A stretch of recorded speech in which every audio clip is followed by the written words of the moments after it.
न वा तद्विपरीतं सदैकत्वरूपम्.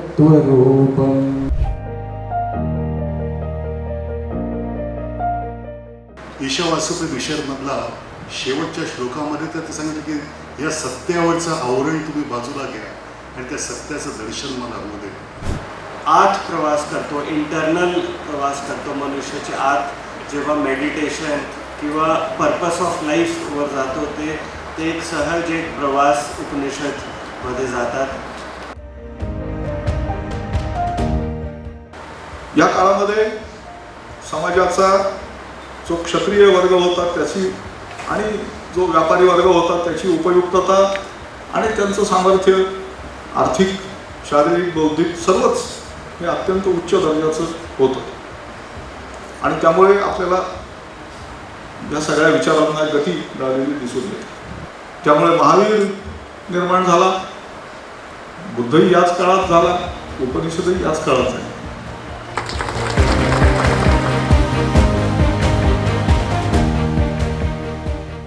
आजचे आपले प्रमुख वक्ते डॉक्टर श्रीनंद बापट यांचा मी परिचय करून देते. खरं तर सरांचं कार्य एवढं मोठं आहे की ते असं शब्दात बांधणं फार अवघड आहे, पण मी माझ्या परीने प्रयत्न केलेला आहे. विद्या ददाति विनयं विनयात यति पात्रतां पात्रत्वात् धनवाप्नोति धनात् धर्मं ततः सुखम. ज्ञान माणसाला विनम्रता देते, विनम्रता पात्रता निर्माण करते आणि पात्रतेतून समाजहिताची वाट खुली होते.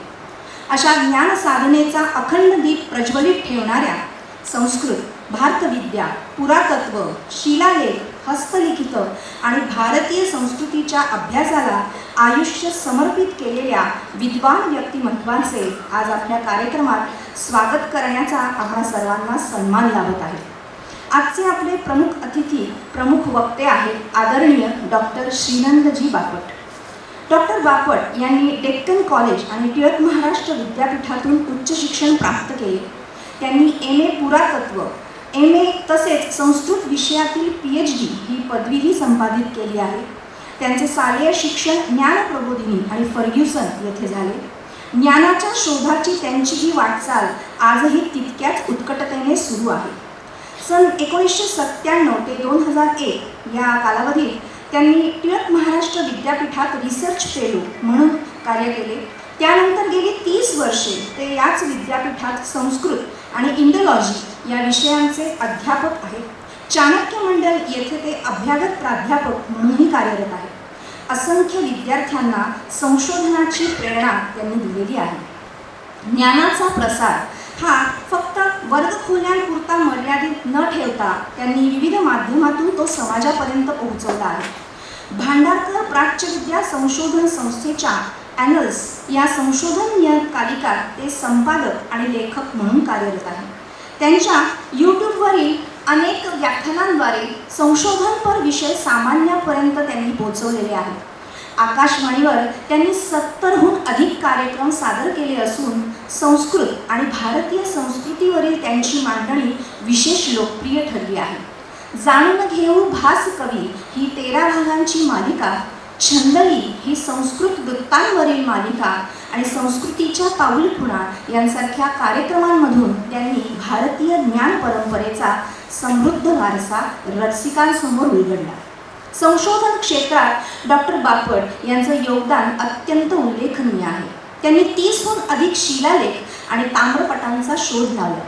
त्यापैकी विशेष महत्त्वाचे म्हणजे चालुक्य सम्राट पुलकेशीचा ताम्रपट, ज्यामध्ये सम्राट हर्षवर्धन आणि पुलकेशी यांच्यातील इसवी सन 618 ते 619च्या सुमारास झालेल्या संघर्षाचा महत्त्वपूर्ण ऐतिहासिक उल्लेख आढळतो.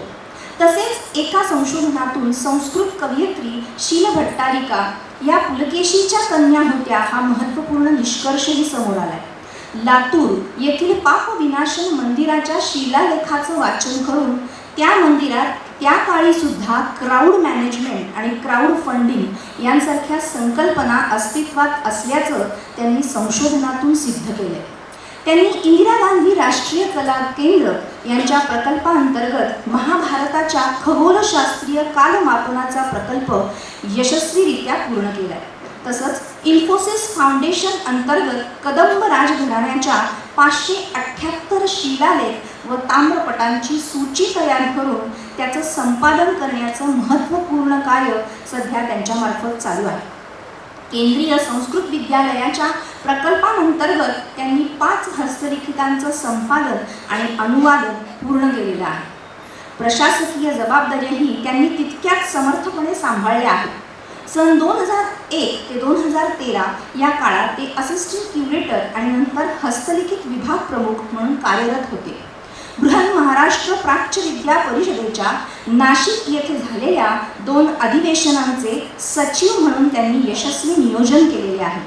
सध्या ते अखिल भारतीय प्राच्य विद्या परिषदेचे अतिरिक्त सचिव आहेत.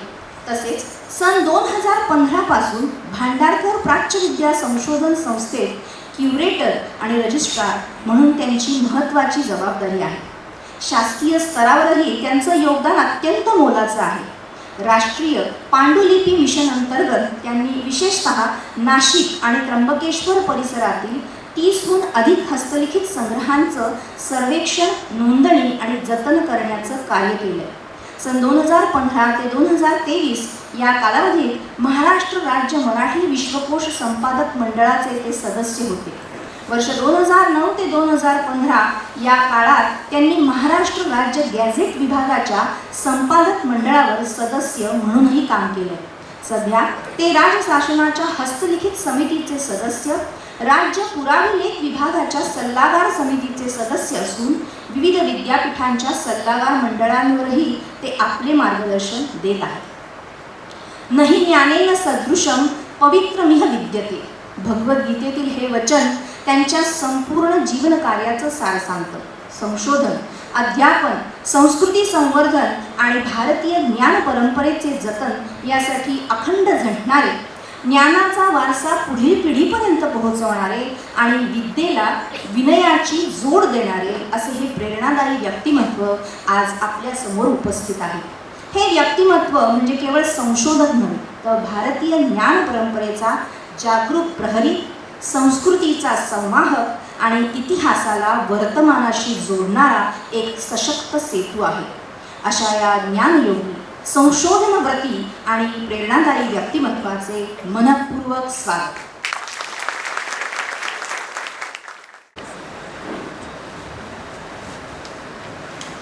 या ज्ञानकुंभाच्या आजच्या कार्यक्रमाला उपस्थित असलेले आयामचे अध्यक्ष डॉक्टर भरत केळकर, त्याचे कार्यकर्ते शुभदा देसाई, मिलिंद कुलकर्णी आणि इतरही, आणि आपल्या कुंभ पर्वामधल्या अत्यंत मोठ्या कामाच्या मधून वेळ काढून या ज्ञानकुंभाला उपस्थित असलेले नाशिक महानगर क्षेत्र विकास प्राधिकरणाचे आयुक्त श्री जलजी शर्मा,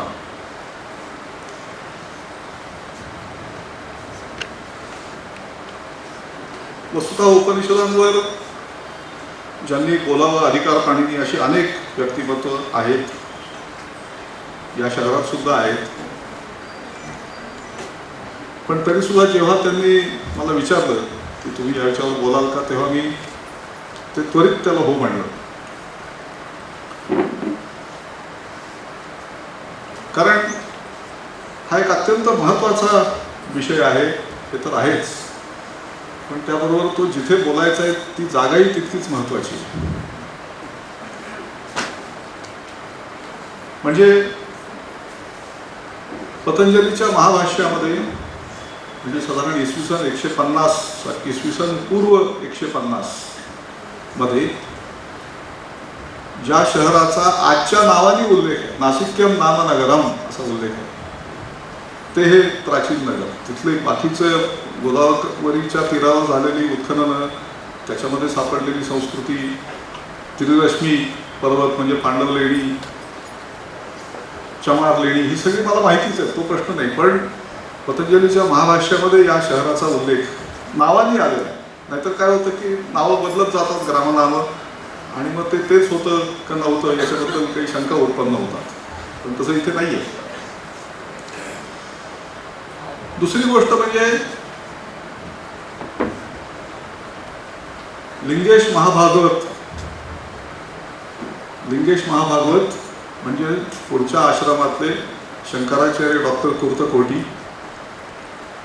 हे भांडारकर प्राच्यविद्या संशोधन मंदिराच्या 2 संस्थापकांपैकी एक आहेत. आणि झालं असं होतं की इसवी सन 1911 मध्ये भांडारकर संस्थेसारखी एखादी संस्था ही निघावी असे प्रयत्न शासनाच्या तर्फे झाले होते, ब्रिटिश शासनाच्या तर्फे. ती सिमल्यामध्ये निघावी असे प्रयत्न झाले होते. त्याच्यानंतर बंगलोरमध्ये निघावी असे प्रयत्न झाले होते. त्यातल्या बंगलोरमधल्या प्रयत्नांची बातमी ही लिंगेश महाभागवत यांना लागली. त्यांनी त्याचा अभ्यास केला आणि पहिलं महायुद्ध सुरू होतं. त्यामुळे सरकारच्या तर्फे काही तशी संस्था स्थापन होण्याची चिन्ह दिसेनात. स्वाभाविक होतं. तेव्हा महाभागवत उठले आणि ते सरळ पुण्यामध्ये त्यांचे मित्र श्रीपाद कृष्ण बेलवलकर यांच्याकडे आले आणि म्हणाले की सरकार काय करेल, त्यांना जेव्हा शक्य होईल तेव्हा करेल, आपणच का सुरू करू नये. आणि म्हणून जी संस्था सुरू झाली ती म्हणजे भांडारकर इन्स्टिट्यूट. त्यामुळे डॉक्टर कुर्तकोटींशी भांडारकर संस्थेचा संबंध हा जन्यजनकत्व भावाचा संबंध आहे. आणि त्यामुळे ही सुद्धा मी त्यांना लगेचच मी येतो असं सांगितलं. आता ते मी केलेलं धाडस हे किती नीट आहे हे आपण ठरवायचं.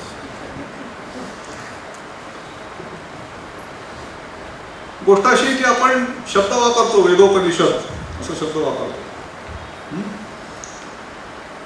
पण जर प्राचीन व्याख्या आपण बघितली, प्राचीन व्याख्या जर बघितली तर मंत्र ब्राह्मणयोर वेद नामधेयम असं म्हटलं जातं. मंत्र म्हणजे संहिता आणि ब्राह्मण तर मंत्र म्हणजे ब्रह्म.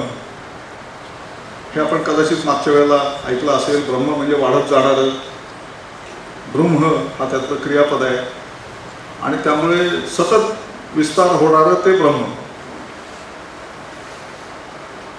आणि होतं असं की त्यातल्या गोष्टींचा अन्वयार्थ हा हळूहळू भाषेमध्ये बदल झाल्यामुळे, काही संकल्पनांमध्ये बदल झाल्यामुळे समजेन असं होतं.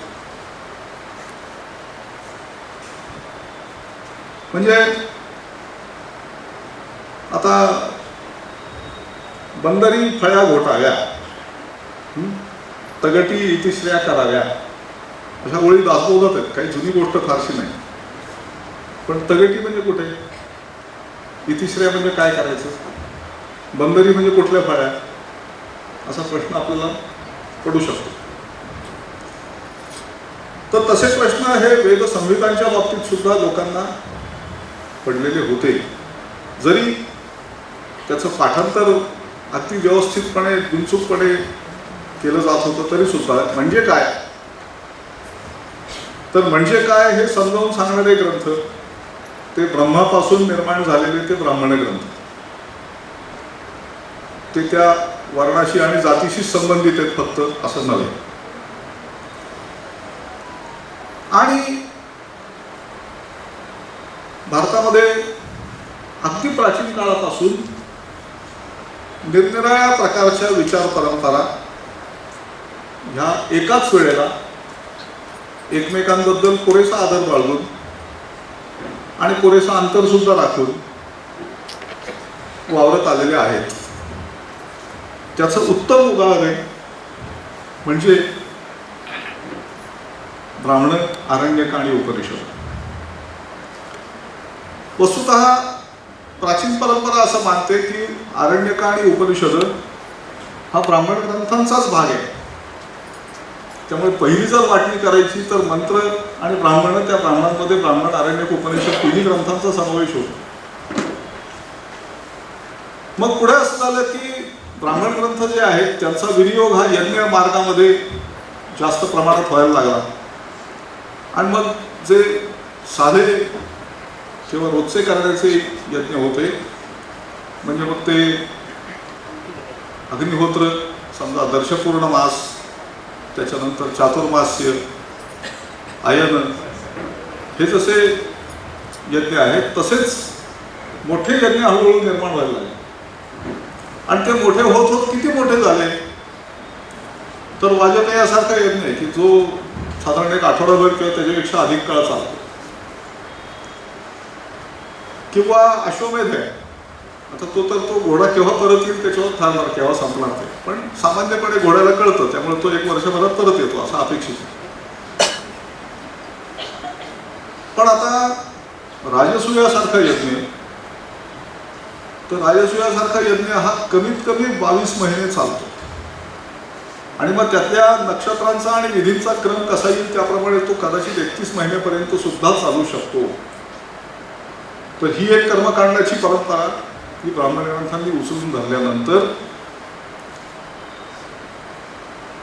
तेवढी सगळी प्रचंड मोठी कर्मकांड करण्याची काही आवश्यकता नाही अशी ज्यांची विचारसरणी होती आणि जे अधिक संन्यास मार्गाचे होते किंवा निवृत्ती मार्गाचे होते, हे दोन मध्ये फरक आहे,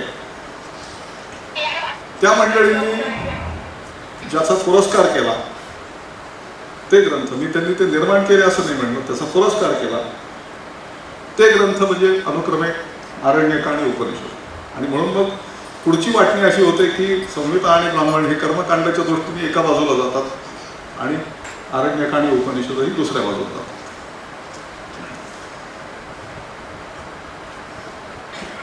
एक आरण्यक आणि उपनिषदांमध्ये सुद्धा फरक आहे, त्याच्याबद्दलची स्वातंत्र्यवीर सावरकरांचीच गोष्ट सांगण्यासारखी. आरण्यक ग्रंथ जे आहेत ते घरामध्ये वाचले नाही पाहिजेत किंवा त्यांचं अध्ययन घरी केलं नाही पाहिजे असं होतं. त्यामुळे एक वेदांच्या सगळ्या पठणाचा संग्रह, डिजिटल संग्रह करण्याचं किंवा त्यावेळेला कॅसेट्सवर संग्रह करण्याचं काम हे एका विद्वानाने हाती घेतलं होतं आणि त्याला आरण्यकही अर्थात करून पाहिजे होती. तर मग घरामध्ये आरण्यक म्हणायला बंदी म्हणून त्यावेळेच्या वैदिकांनी साधारणपणे, मी सांगतोय ती गोष्ट 1984-85 सालची आहे, त्यावेळेच्या विद्वानांनी पेशवे पार्कामध्ये जाऊन आरण्यकांचं रेकॉर्डिंग त्याला करून दिलं होतं. तर आरण्यक घरात म्हणायचं नाही, कारण काय ते आता सावरकरांच्या गोष्टीमध्ये तुम्हाला सांगतो. तर ते आरण्यक एकदा वाचत होते घरामध्ये आणि वडील आले, त्यांनी विचारलं की अरे काय वाचतोस, तर ते म्हणले मी आरण्यक वाचतोय. तर वडील म्हणले की असं करू नको, घराचं आरण्य होतं. तर पुढे सावरकरांनी असं लिहिलंय की ते या कारणामुळे नाही तरी आमच्या बाकीच्या सगळ्या गोष्टींमुळे झालंच, म्हणजे असं त्यांनी पुढे लिहिलंय. आता ही जी परंपरा आहे यात पुन्हा एक गंमत आहे. आपण जसं मंत्रब्राह्मण असं वापरून जातो, वेदोपनिषद असे शब्द वापरून जातो, तसेच आपण ऋषीमुनी हे 2 शब्द एकत्र वापरून जातो. या दोन्हीचा वस्तुतः अर्थ नेता असाच आहे. ऋषी याही शब्दाचा अर्थ नेता असाच आहे, मुनी याही शब्दाचा अर्थ नेता असाच आहे. ऋष धातूपासून तयार होणारा शब्द ऋषी, चालवणं असा त्याचा अर्थ आहे. पण मुनी हा जो शब्द आहे तो दक्षिणेकडच्या भाषांमधून आलेला आहे. आणि मुन असं द्राविड जो मूळचा शब्द आहे, मी इथं द्राविड असं म्हणलं की त्याचा अर्थ आर्य आणि द्राविड असा होत नाही, कारण वंशदृष्ट्या आर्य आणि द्राविड हे वेगळे आहेत वगैरे अशा प्रकारच्या ज्या काही सगळ्या कल्पना आहेत त्या सगळ्या केव्हाच संपलेल्या आहेत, त्याचा आता मागूसही उरलेलं नाही. पण तरी सुद्धा तिथल्या ज्या भाषा आहेत त्या भाषा ह्या त्यांची रचना संस्कृत भाषेपेक्षा निराळी ही वस्तुस्थिती आहे, त्याला काही पर्याय नाही. पण त्याचा काही वंश मग हे इकडून आले का तर तिकडून गेले याचा काही संबंध नाही. ते सगळं वंशदृष्ट्या सगळे एकच आहे, काही प्रश्न नाही त्याच्यावर. तर तो द्राविड शब्द आहे आणि तो आपल्याला ह्या 2 शब्दांमध्ये दिसतो. ज्यांना कन्नड किंवा या भाषा येत असतील, मुंदे असा शब्द आहे. मुंदे म्हणजे म्हणजे पुढे, मुंदुगडे म्हणजे पुढे. आणि तमिळनाडूतल्या त्या पक्षाचं नाव आहे द्रविड मुन्नेत्र. मुन्नेत्र म्हणजे पुरोगामी,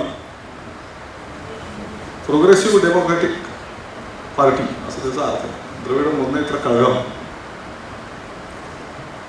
तर त्यातला तो मुन शब्द आहे, त्याचा अर्थ पुरोगामीच आहे. मुनी म्हणजे काही प्रतिगामी होत नाही. पण ऋषी म्हणजे प्रवृत्ती मार्गातला नेता आणि मुनी म्हणजे निवृत्ती मार्गातला नेता. त्यामुळे आपण नारदांना ऋषी नाही म्हणत, नारद हे मुनी आहेत. हा, वसिष्ठांना काही लोक म्हणतात, ऋषी म्हणतात, मुनी म्हणतात, काही म्हणतात. पण बहुधा विश्वामित्रांना कोणी मुनी म्हणत नाही, ऋषीच म्हणतात. आणि ते बरोबर आहे. आणि याचं आणखी ढळढळीत दुसरं उदाहरण म्हणजे बुद्धाला ऋषी नाही म्हटलं जात कधीच, कारण त्याचा मार्ग निवृत्ती मार्गी आहे तो. आणि त्यावर त्याचा उल्लेख शाक्य मुनी असा होतो, शाक्य ऋषी असं कधीही होत नाही. तर हे दोन्ही नेतेच आहेत, एक प्रवृत्ती मार्गी आहेत आणि एक निवृत्ती मार्गी आहेत.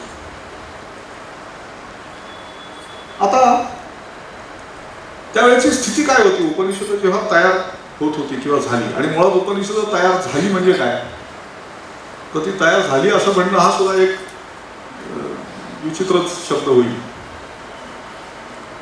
म्हणजे दूध आहे तर त्याचं रूपांतर दह्यामध्ये कोणत्या क्षणी होतं असा क्षण आपल्याला पकडता येतो का? येत नाही पकडता. आत्ता झालं बघा, आहे बघा, असं नाही म्हणता येत. ती एक प्रक्रिया आहे, असं होतं आणि लक्षात येतं की अरे आता दही झालं. तशी ही प्रक्रिया आहे. आणि वेद ग्रंथ म्हणजे वेदाची संहिता ग्रंथ, ब्राह्मण ग्रंथ, आरण्यक आणि उपनिषद ही एकमेकांमध्ये इतकी मिसळलेली आहेत की त्यामुळे आपल्याला अचंब होतो की हे इतक्या वेगवेगळ्या गोष्टी एकाच वेळेला कशा परंपरेमध्ये राहिल्या आणि चालल्या तशाच, आणि त्या सगळ्यांना सारखंच पावित्र्य आहे. मुख्य म्हणजे शुक्ल यजुर्वेदाचा वाजसनेयी संहितेचा 40वा अध्याय म्हणजे ईशावास्य उपनिषद. तर डायरेक्ट संहिता आणि एकदम उपनिषद असं कसं काय? तर त्याला मी एक पक्क बसणारं पण न शोभणारं असं एक उदाहरण देऊ इच्छितो. आधीच सांगतो की पक्क बसणारं पण न शोभणारं. चांगलं खानदानी लोकनाट्य असतं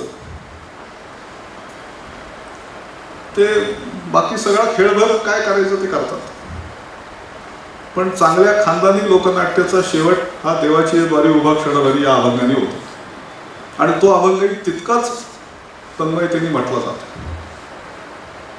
तर तसं आहे, सगळं अख्खं कर्मकांड सांगणारा यजुर्वेद, म्हणजे सर्वात जास्त कर्मकांड सांगणारा वेद कोणता तर यजुर्वेद. सर्वात जास्त विनियोग मोठ्या यज्ञांमध्ये सुद्धा कुठल्या वेदाचं तर यजुर्वेदाचं. शेवट कशाने? शेवट ईशावास्य उपनिषद, मी त्यांनी मगाशी सांगितलं. किंवा जैमिनीय उपनिषद ब्राह्मण या नावाचं ग्रंथ. हो, एक काहीतरी सांगा, उपनिषद एक ब्राह्मण आहे काय आहे? दोन्ही आहे. बृहद आरण्यक उपनिषद एक काहीतरी सांगा, नाही दोन्ही आहे. तर असं खूप मिश्रण हे या परंपरेमध्ये आपल्याला असल्याचं दिसतं.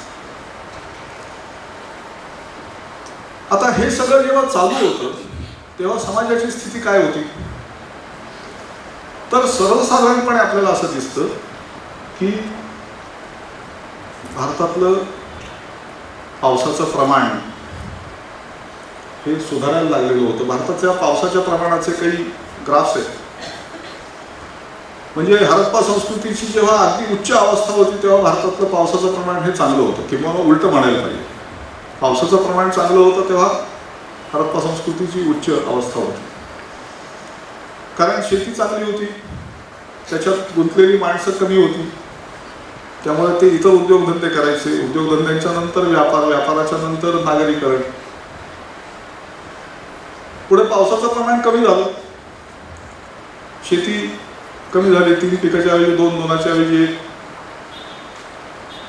उद्योगधंदे कमी झाले, व्यापार कमी झाला, नागरीकरण कमी झालं, खेडी निर्माण झाली, आणि मग ज्याला लेट हरप्पन कल्चर असं म्हणतात ती संस्कृती निर्माण झाली. असं मानलं जातं की वेदांच्या संहितांची जी रचना आहे ती ह्या काळातली आहे. कारण वेदांमध्ये संहितांमध्ये कुठेही शहरांची वर्णनं तुम्हाला दिसणार नाहीत. पण साधारण इसवी सन पूर्व 6व्या शतकाच्या आसपास किंवा 8व्या शतकाच्या आसपास म्हणूया भारताचं पावसाचं प्रमाण आणखी मोठ्या प्रमाणात वाढलेलं होतं. किती वाढलेलं होतं तर आज म्हणजे आता गेली काही वर्ष विचित्र पाऊस पडतोय ते सोडून द्या, परंतु ॲव्हरेज पुण्यामध्ये पावसाचं प्रमाण हे साधारण 750 मिलीमीटर इतकं आहे वार्षिक. तर त्या काळामध्ये पुण्यासारख्या ठिकाणी 1100 मिलीमीटर पाऊस पडत होता प्रतिवर्षी, आणि जे मधला काळ आहे कमी पावसाचा त्याच्यामध्ये तो 450 मिलीमीटरपर्यंत खाली आलेला होता. आपण कल्पना करू शकता काय काय झालं असेल. तर पुन्हा पावसाचं प्रमाण वाढलं, शेती वाढली, उद्योगधंदे वाढले, व्यापार वाढला, नगरं वाढली, आणि नगर राज्य किंवा ज्याला जनपद महाजनपद म्हणतात ती निर्माण झाली. या काळामध्ये समाजाचा जो क्षत्रिय वर्ग होता त्याची आणि जो व्यापारी वर्ग होता त्याची उपयुक्तता आणि त्यांचं सामर्थ्य आर्थिक, शारीरिक, बौद्धिक सर्वच हे अत्यंत उच्च दर्जाचं होतं. आणि त्यामुळे आपल्याला या सगळ्या विचारांना गती मिळालेली दिसून येते. त्यामुळे महावीर निर्माण झाला, बुद्धही याच काळात झाला, उपनिषदही याच काळात आहे, आणि महाभारताच्या कथेची सुरुवातही याच काळात आहे. कथेची सुरुवात, मी महाभारताची सुरुवात नाही, कथेची सुरुवात. महाभारताची कथा लिहून काढायला सुरुवात झाली ती याच काळात आहे. त्याच्याशिवाय तत्वज्ञान हे चांगल्या प्रकारे विकसित होत होतं, ते मांडलं जात होतं. आणि मग आधीचा जो यज्ञधर्म आहे ज्याच्यामध्ये खूप मोठ्या प्रमाणामध्ये कर्मकांड आहेत आणि खर्च आहे मोठ्या प्रमाणामध्ये, तर तो आता लोकांना नकोसा वाटायला लागला, आणि त्यांना करण्यासारख्या इतक्या गोष्टी होत्या की त्याच्यामध्ये वेळ घालवणं सुद्धा शक्य नव्हतं. असं होतं. 22 महिने एखादा राजा हा राज्य सोडून राजसूय यज्ञ करत बसलाय अशी आपण कल्पना नाही करू शकत. ते शक्य नव्हतं. ही त्याची पार्श्वभूमी, आणि त्यामुळे उपनिषद ही अर्थातच सर्वसमावेशक झाली. ज्या अर्थव्यवस्था चांगल्या असतात किंवा पुढे गेलेल्या असतात तिथे त्या सर्वसमावेशकही असतात, अधिक प्रमाणात सर्वसमावेशक असतात. त्याच्यामध्ये स्त्रियांचाही सहभाग हा तितक्याच मोठ्या प्रमाणात असतो, तो लागतो. याचं प्रतिबिंब आपल्याला उपनिषदांमध्येही पडलेलं सापडतं. उपनिषदांमध्ये स्त्रियांचा सहभाग मोठ्या प्रमाणात. तर ही सामाजिक पार्श्वभूमी लक्षात घेतल्याशिवाय किंवा एकूण त्यावेळेची स्थिती काय होती ती लक्षात घेतल्याशिवाय हे ग्रंथ असे आपल्याला परस्पर विरोधी वाटणारे असे कसे निर्माण झाले आणि ते एकत्र कसे टिकले हे लक्षात घेण्यासारखी नाही.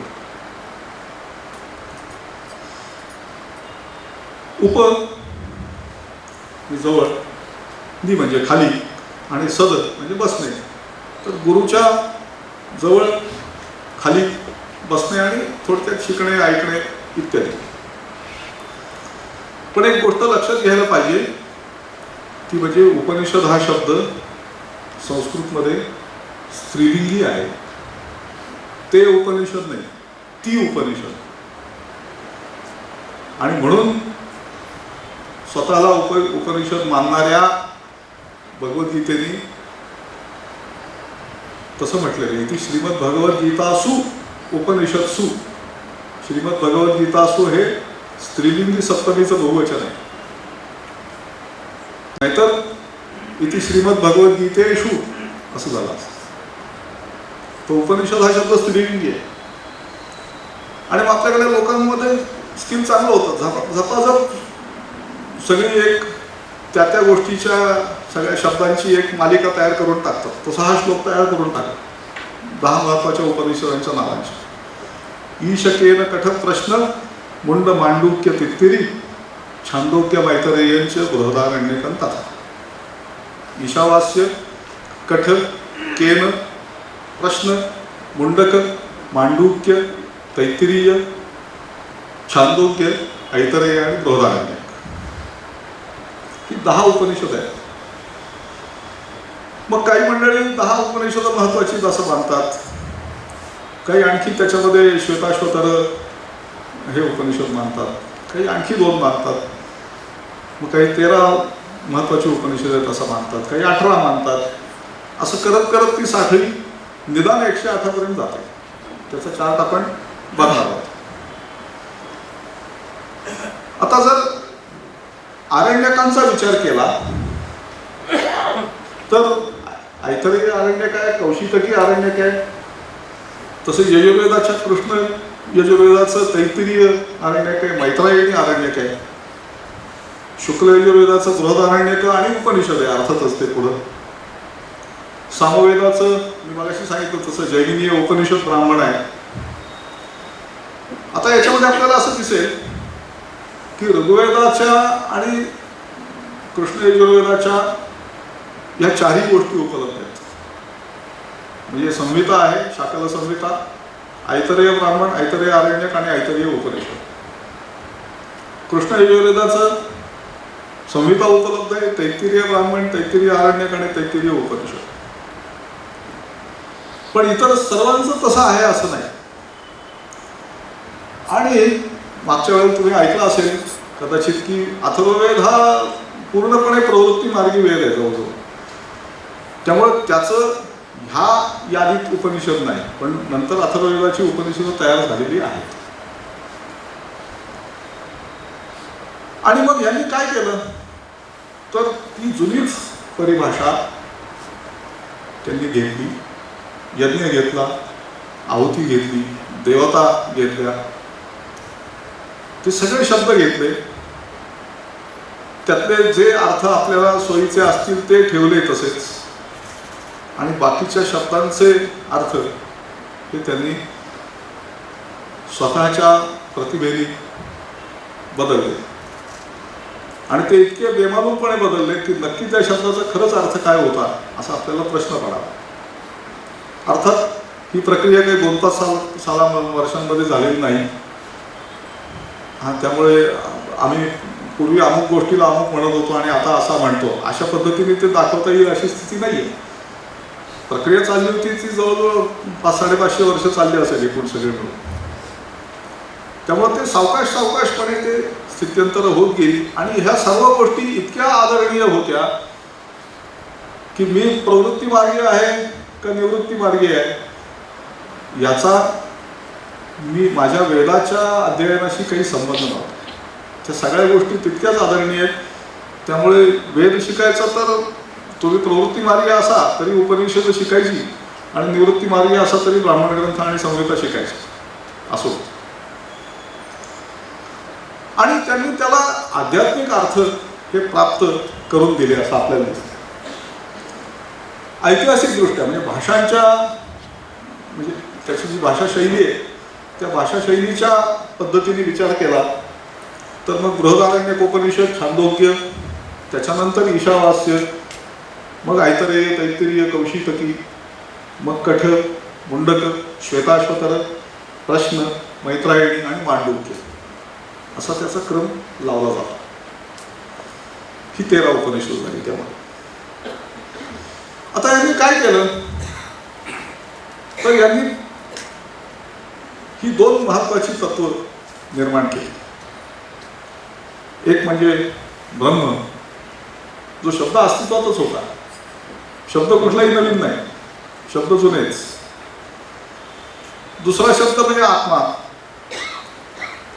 आणि तिसरा शब्द म्हणजे पुरुष.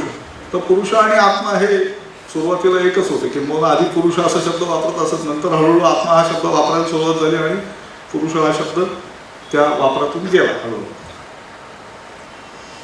आणि सगळ्या उपनिषदांचं जे निर्मितीचं सार आहे ते कशात आहे तर ते ह्या प्रश्नात असं आपल्याला म्हणता येईल की कस्मिन् खलु भगवो विज्ञाते सर्वमिदं विज्ञातं भवति.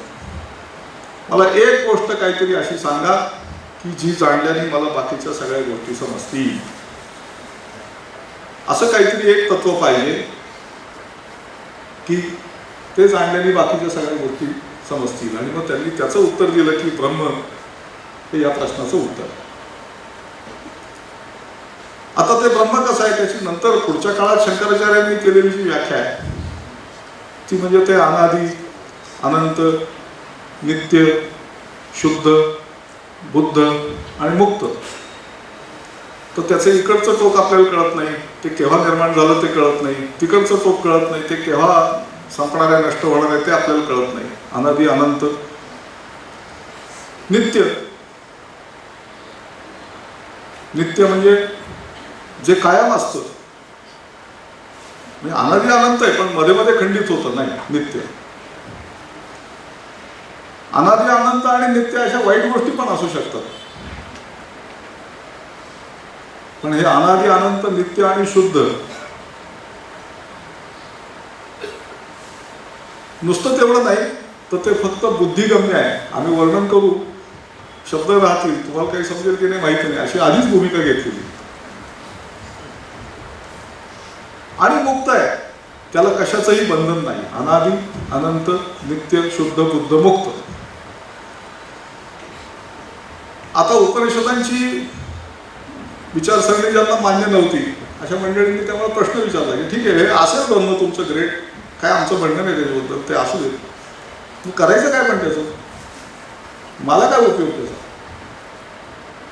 तर त्याचं उत्तर येते आत्मा या तत्वामध्ये, की त्या ब्रह्माचा प्रत्येक जीवामध्ये असलेला अंश म्हणजे आत्मा.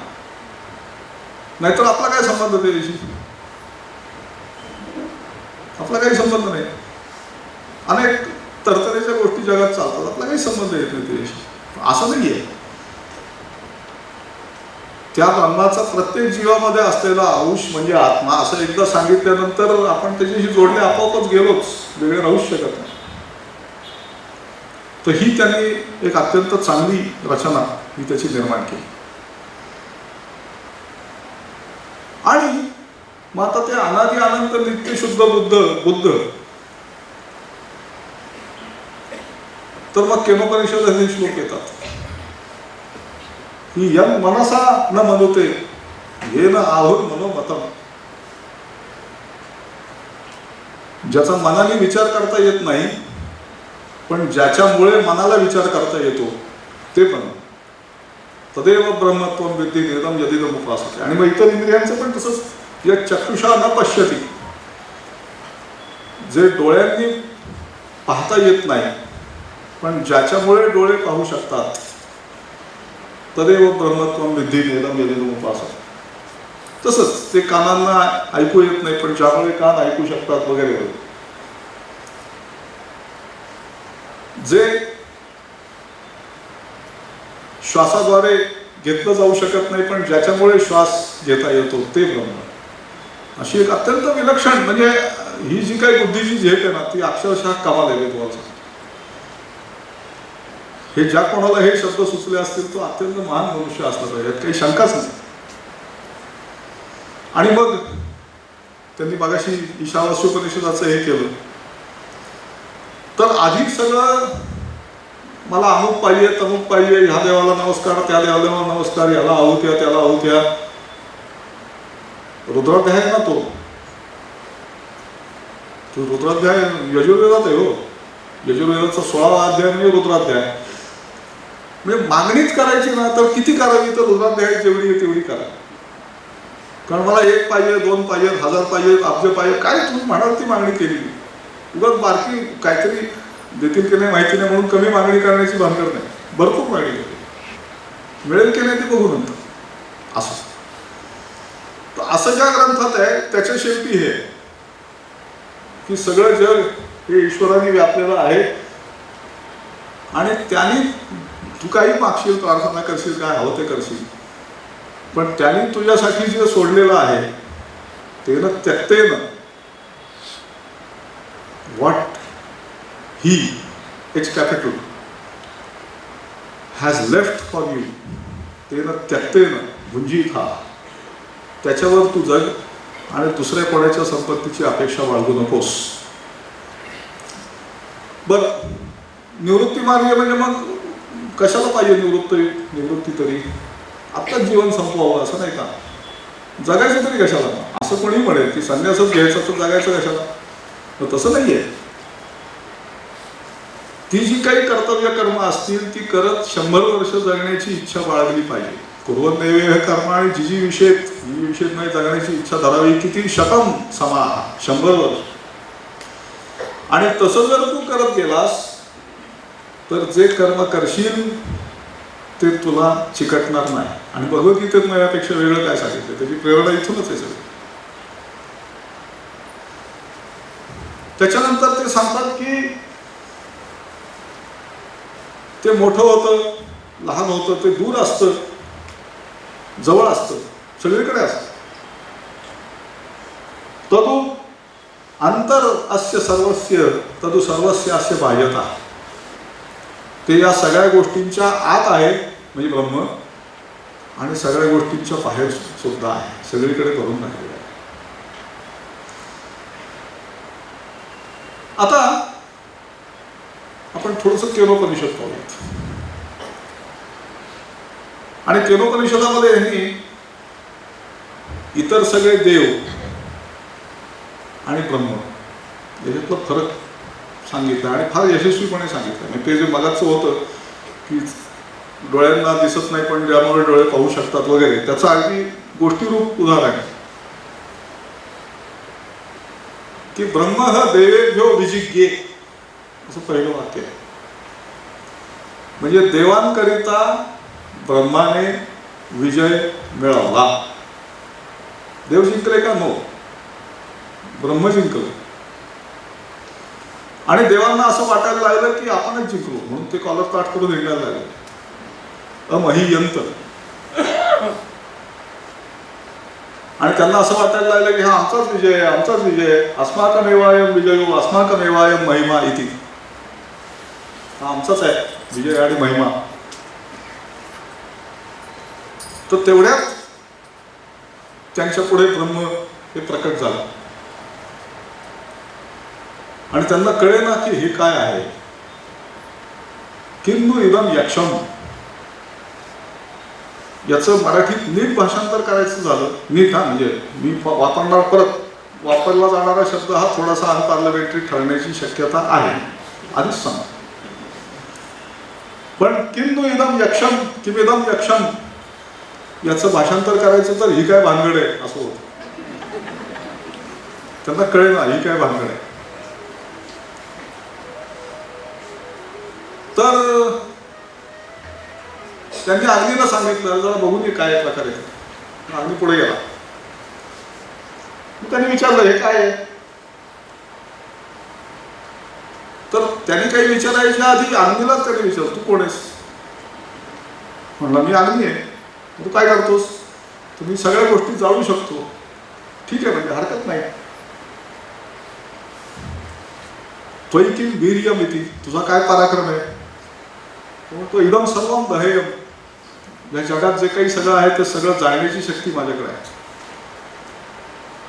तर ते ब्रह्म म्हणलं तर जाऊ दे तिकडं, बाकी सगळ्या गोष्टी सोडून दे, ही एक गवताची काडी घे आणि जाळून टाक. चल. नाही जमलं. अग्नी परत आला. मग त्यांनी वायूला पाठवलं देवांनी. वायू गेला. त्याला विचारलं तू कोण आहेस, तू काय करतोस. मग मी वायू आहे, मी सगळ्या गोष्टी उडवून लावू शकतो. पण ठीक आहे सगळ्या गोष्टी जाऊ देत, गवताची काडी मी उडवून लाव. नाही जमलं. त्यामुळे असं दिसून आल्यानंतर त्यांनी इंद्राला पाठवलं. आता हा इंद्र म्हणजे इंद्रच आहे अक्षरशः. तर त्यामुळे काय झालं तर त्याला एक स्त्री भेटली. तिचं नाव उमा हैमवती. आणि नाव फार महत्वाचं आहे बघा. ही उमा हैमवती नंतर पार्वती म्हणून येते आपल्या पुढच्या धर्मामध्ये. हैमवती म्हणजे काय, हिमवानाची मुलगी म्हणजे हिमालयाची मुलगी. कोण उमा. तर तिने त्याला समजावून सांगितलं की अरे त्याच्या वाटेत जाऊ नको, ते ब्रह्म आहे. तुमचा जो काही विजय आहे तो त्याचा विजय आहे. त्यांनी जर इच्छा केली असती तर नाहीतर इतके दिवस तुम्ही हारत होतातच की, त्यात काय मोठं विषय. आत्ता जिंकलाय ती ब्रह्माची इच्छा आहे, तुमचं काही नाही असं तिने त्याला समजावून सांगितलं. आता या गोष्टीतून अत्यंत परिणामकारक पद्धतीने त्यांनी देवांपेक्षा ब्रह्मश्रेष्ठ ठरवून घेतलं. आणि देव हे आपलं कल्याण करतील, बरोबर आहे, आपल्याला हवं ते देतील, मान्य, पण त्यांच्यापेक्षाही वर काहीतरी एक ताकद आहे आणखी. म्हणजे ज्याला लोकमान्य टिळकांनी प्रॉव्हिडन्स असं म्हणलेलं आहे, की तुमच्यावर एक प्रॉव्हिडन्स आहे वर, तो बघून घेईल काय ते. तर ते तशीच एक अत्यंत विलक्षण गोष्ट आपल्याला माहिती आहे, ती कठोपनिषदात आहे. नचिकेताचा त्यांनी मगाशी संदर्भ दिला होता. आणि गोष्ट आपल्याला जनरल माहिती आहे, ती काही परत सांगायची जरूर नाही.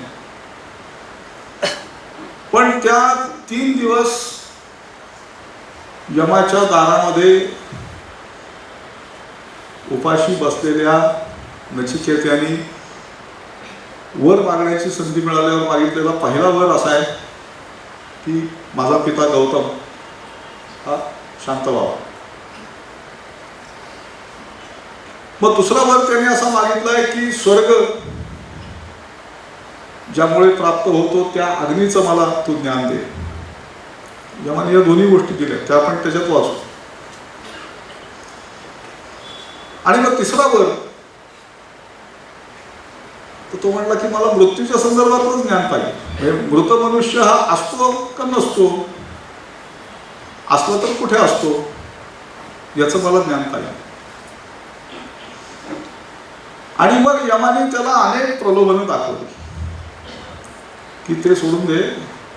म्हणजे आता पुण्यामध्ये असं पूर्वी लिहित असत, हल्ली काय प्रश्नच येत नाही, की सायकल सोडून बोला असं लिहित असत सायकलच्या मागे. बाकी काही मागा, सायकल सोडून बोला. तर तसं यमाने त्याला हे सोडून तू काही माग. मग त्याला खूप आश्वासनं दिली. कुठलाही माणूस त्याला बोलला असता अशी आश्वासनं दिली सगळ्या प्रकारची. नचिकेता म्हणला नथिंग डुईंग, हे मी तुला मागितलंय वर म्हणून मागितलंय ते द्यायचं.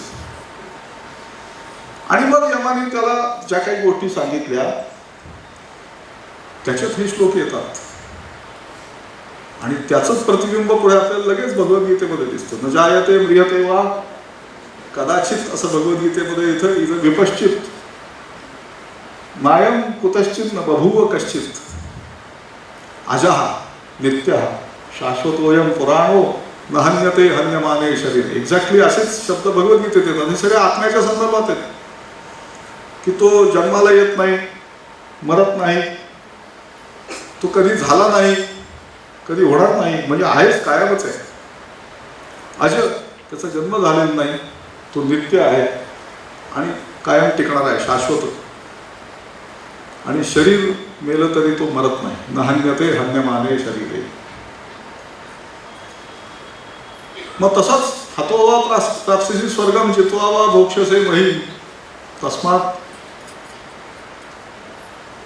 उत्तिष्ठ कांते युद्धाय कृतनिश्चय असा श्लोक भगवद्गीतेत येतो. त्याचं मूळ हे या कठोपनिषदात आहे की हंताचे मान्यते हंतुम. मारणारा जर असं म्हणत असेल की मी मारतो आणि मरणारा जर असं म्हणत असेल की मी मरतो, तर त्या दोघांनाही काही कळत नाही. कुणी मारत नाही, कुणी मरत नाही. कल्पना. हा एक अत्यंत महत्वाचा श्लोक येतो. हा आपल्याला परत शेवटी एकदा बघायचा आहे.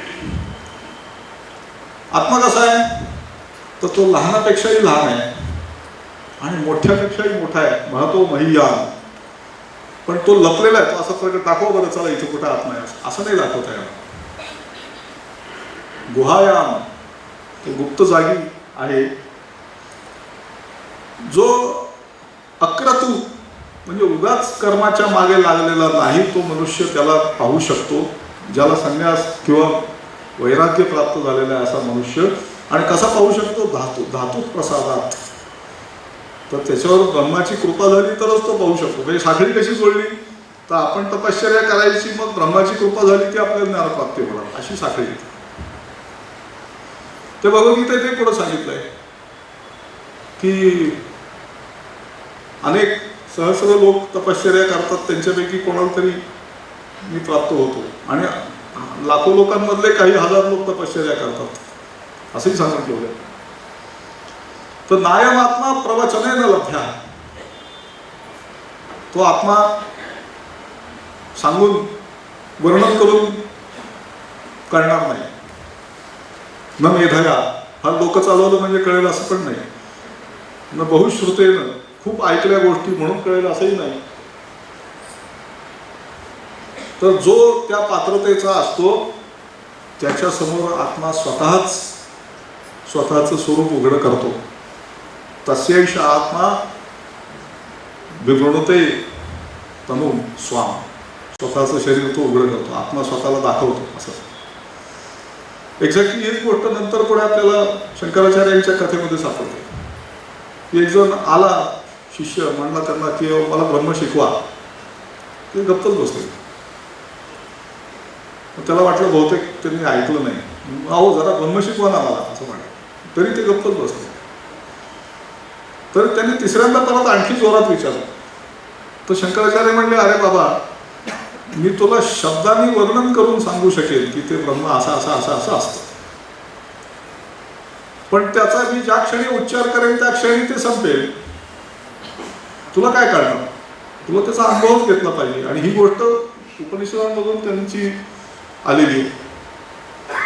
तसाच भगवद्गीतेतला एक आणखी श्लोक इथं आपल्याला दिसतो. ऊर्ध्व मूलो, त्याच्यात एक चूक आहे बारीकशी. अवाक शाखा ऊर्ध्वमूल मधशाखम हा श्लोक सगळ्यांना माहिती आहे, त्यामुळे त्याचं वर्णन पुन्हा करायला पाहिजे असं नाही. ती कल्पना इथून आलेली. मग त्यांनी हळूहळू कर्मकांडावर अधिक तीव्र अशा प्रकारची टीका करायला सुरुवात केली. ते काय म्हणतात, प्लव म्हणजे होडी किंवा तराफा. तर ह्या होड्या कशा आहेत? अदृढा, म्हणजे अगदीच निगट. कुठल्या? तर कर्म यज्ञरूपा प्लवा. ही यज्ञरूपी तराफे हे अगदीच निरुपयोगी आहेत, ते काही टिकाऊच नाहीत. तर ही कल्पना येते. तशीच भगवद्गीतेतली आणखी एक कल्पना येते की यथा नद्य संध्यमाना शंदमाना समुद्रे अस्तन गच्छन्ति नामरूपे विहाय. तर जसा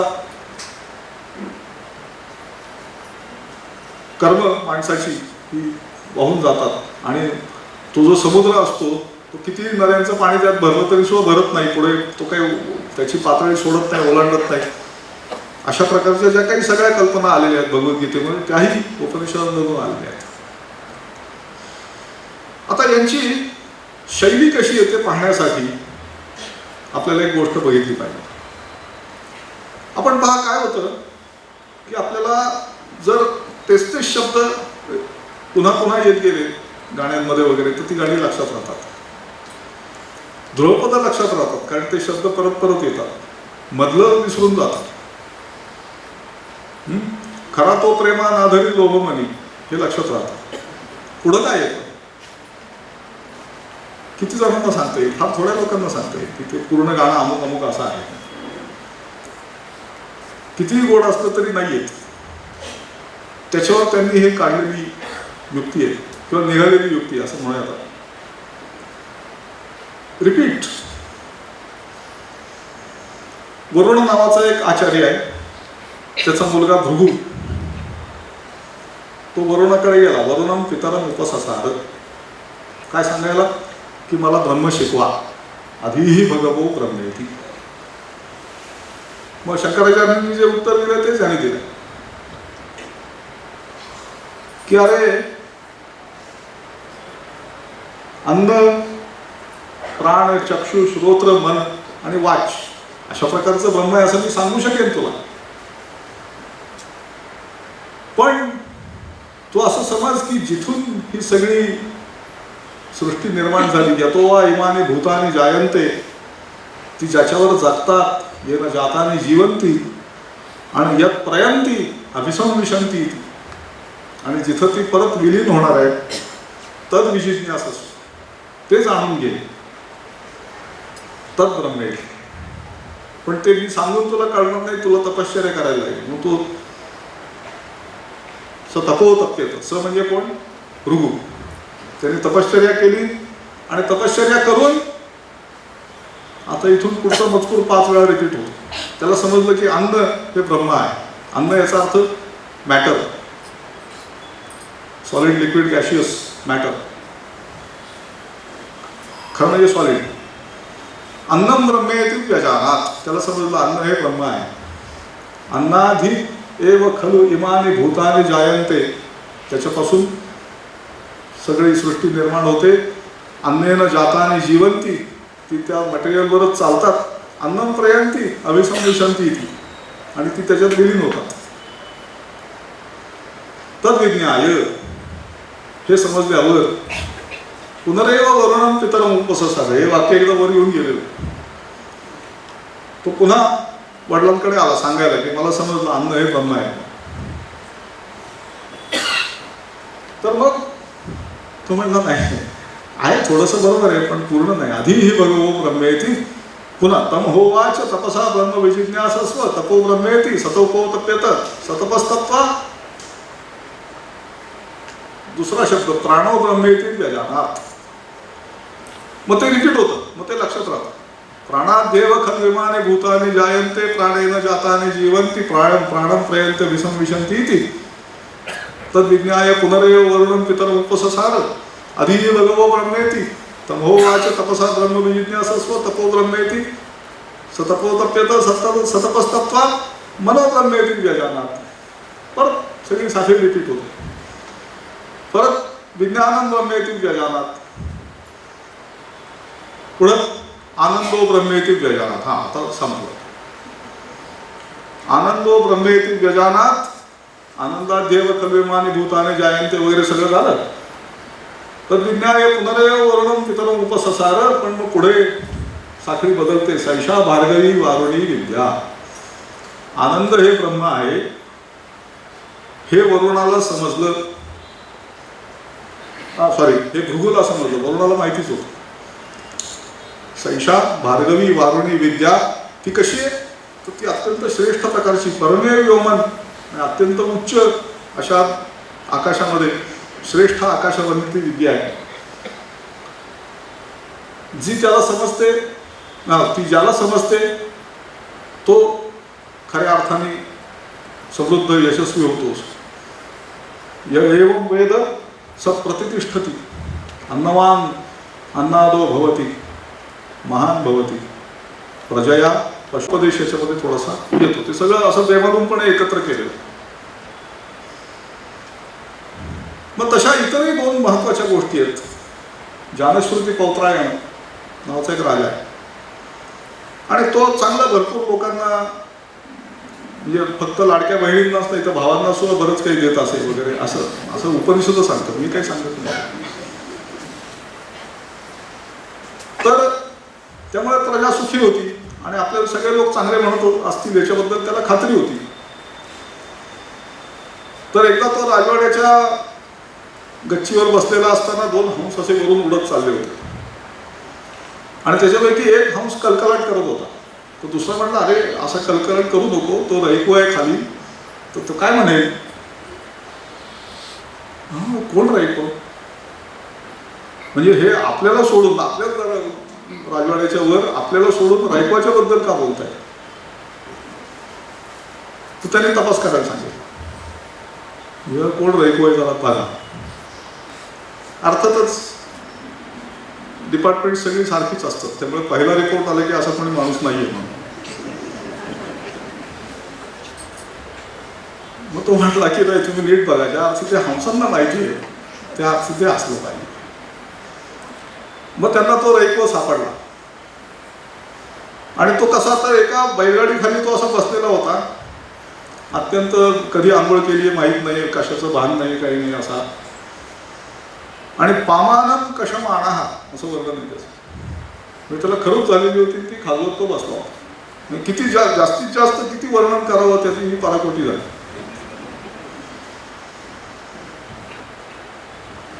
आणि मग हा जानश्रुती पौत्रायण त्याच्याकडे गेला. त्याने त्याला सांगितलं की तुला लोक श्रेष्ठ मानतात आणि तुझ्याकडे काहीतरी विद्या आहे असं मला समजलं, त्याचं नाव संवर्ग विद्या असं आहे, तर ती तू मला सांग. परत एकदा नचिकेतासारखंच त्याने त्याला खूप आश्वासनं दिली, खूप गोष्टी दिल्या. पण तो म्हणला की नाही ह्यासाठी मी तुला देणार नाही, पण ठीक आहे विद्या तुला देतो. आणि मग त्याने वायू हे अत्यंत श्रेष्ठ दर्जाचं तत्व आहे. अशा प्रकारचं विद्या ही त्याला दिली. आणि तो जनश्रुती कौतरायण हा मोठा राजा असून सुद्धा तो एक प्रकारे त्या रायकवाच्या समोर नतमस्तक झाला, असं त्याचं तात्पर्य आहे. तशीच ही छांदोग्योपनिषदातली एक फार सुंदर गोष्ट हा श्वेतकेतू आणि आरुणी. तर तो श्वेतकेतू जो होता त्याला विद्या शिकायला दुसरीकडे पाठवलेलं होतं.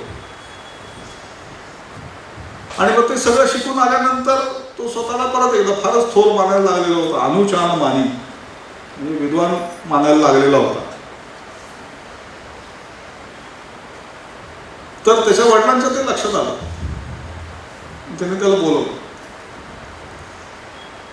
म्हणजे अरे तुला असं काही समजलंय का? मगाचा जो प्रश्न येतो आता लक्षात घ्या, मुंडकोपनिषदातला जो प्रश्न येतो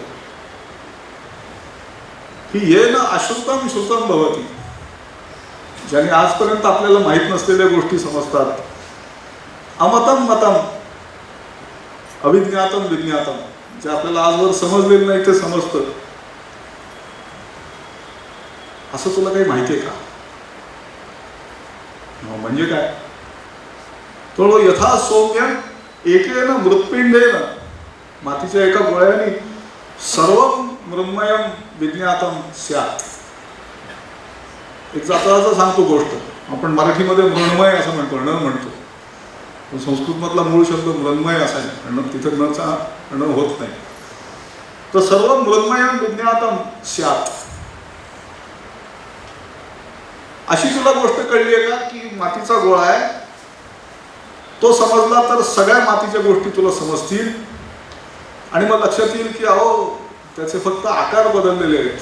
ही याला पण कुंडी म्हणतो, त्याला आणखी काहीतरी म्हणतो, याला माठ म्हणतो. आणि बाकी वस्तुतः माती हेच काय ते खरं आहे. मृत्तिका इत्येव सत्यम वाचारंभणं विकारो नामधेयम. विकार म्हणजे प्रकार, त्याचे टाईप्स. त्यामुळे पडलेली नाव आहेत. वस्तुतः मातीच आहे. यथा सौम्य एकेन लोहमणीना सर्व लोहमयम विज्ञातम स्यात्. परत वाचारंभणं विकारो नामधेयम लोहितम इत्येव सत्यम. अशी तो 2-4 उदाहरणं देतो. हा एक महत्वाचा मुद्दा आहे. एका उदाहरणापाठोपाठ अशी उदाहरणं देत जातात की तो म्हणजे त्याला पटतंच. पहिल्या उदाहरणात नाही पटलं तर दुसऱ्या, त्याच्यात नाही तर तिसऱ्या, कुठेतरी विकेट पडतेच. आता याच्यावर श्वेतकेतूनी आजच्या विद्यार्थ्याला साजेल असंच उत्तर दिलंय. श्वेतकेतू म्हणतो नवै नूनं भगवन्तः ते एतद् अवेदिषु. बहुधा आमच्या गुरुजींना तुम्ही काय म्हणताय त्यातलं काही माहिती नव्हतं.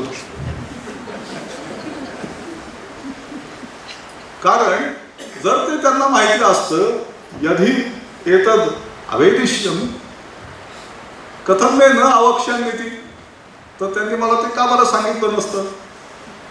तर त्यांना ते माहिती नव्हतं, त्यामुळे मला त्यांनी असलं काही शिकवलेलं नाही. तर आता तुम्हीच सांगत आहे. मग त्याच्यात काही उपदेशाच्या काही ओळी आहेत, आता पण त्या सोडून देऊ सध्या. मग आरुणीने त्याला सांगितलं असं कर, ते वडाचं झाड आहे त्याचं एक फळ घेऊन ये. जगरोध ही वाक्य एवढी बारकी आहेत ना, लक्षात घ्या. अत्यंत इफेक्टिव्ह पण अत्यंत छोटी वाक्य, किंबहुना छोटी असल्यामुळेच परिणामकारक. ते वडाचं फळ घेऊन ये. जगरोध फलम आता आहार म्हणतो इदम भगवा. ठीक आहे, इदम भगवा फोड भिंदी. तो भिन्नम भगवा फोडलं की मात्र पश्यसी. काय बस तुला आत काय दिसतंय? तो आणव्या इमा धाना हा भगवा. त्याच्यामध्ये छोट्या छोट्या बिया दिसत आहेत. बर असं कर, त्याच्यापैकी एक बी काढ आणि ती फोड. फोडली. आता काय दिसतंय? तू काही दिसत नाही. मग तुला मागाशी विचारलं होतं की या बी पासून झाड येईल का? तू म्हणलास येईल म्हणून. आणि आता तू म्हणतोयस की बी मध्ये आत काहीच नाहीये. तर यात काय गंमत झाली तुला कळलं का? ते ब्रह्मय म्हणतो की त्या बी मध्ये काहीच नाहीये, पण त्याच्यापासून एक संपूर्ण झाड येऊ शकतं, हे ब्रह्म आहे. मग तो म्हणतो जरा हे फारच कठीण झालं, काहीतरी बायोलॉजी शिकवली तर त्यांनी वाटत, दुसरं काहीतरी सांगा. म्हणतो ठीक आहे, हरकत नाही, एक चमचाभर मीठ घालून पाणी घेऊन ये, ठेवून दे. लवण मिळतात उदके अवधाय अथ मा प्रातर उपसीदथा.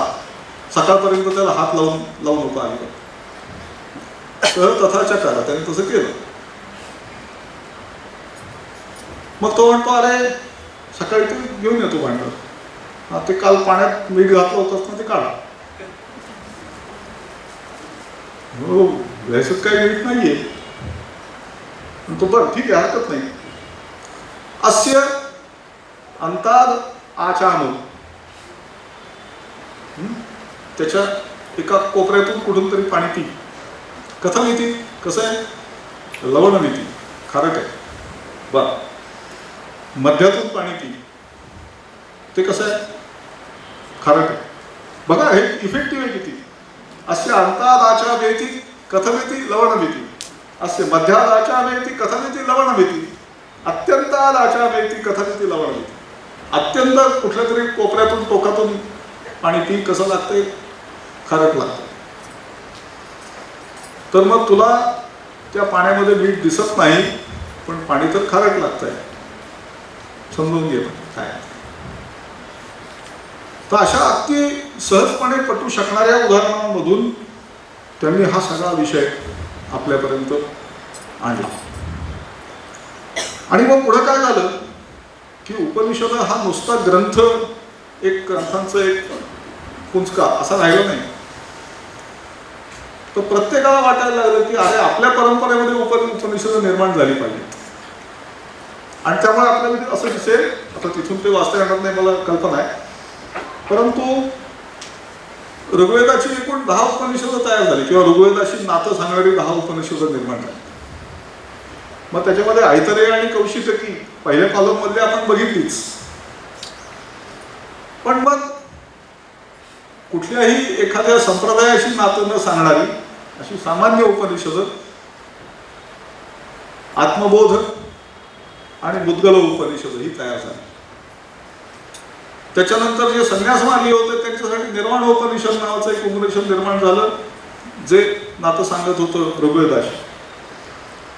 त्याच्यानंतर त्रिपुरा उपनिषद, सौभाग्यलक्ष्मी उपनिषद आणि बावरोच उपनिषद ही शाक्त परंपरेतली उपनिषद ऋग्वेदाशी नातं सांगण्याचे निर्माण झाली.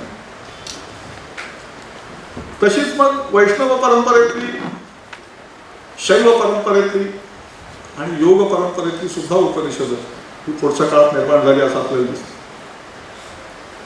त्यामुळे अशी वेगवेगळ्या परंपरांमध्ये निर्माण झालेली उपनिषद ही ऋग्वेदाची एकूण किंवा ऋग्वेदाशी नातं सांगणारी एकूण 10, कृष्ण यजुर्वेदाशी नातं सांगणारी 32, शुक्ल यजुर्वेदाशी नातं सांगणारी 19 आणि अथर्ववेदाशी मगाशी जो उल्लेख केला तो अथर्ववेदाशी नातं सांगणारी 31 उपनिषद आहेत. त्या सगळ्यांची मिळून संख्या होते 108.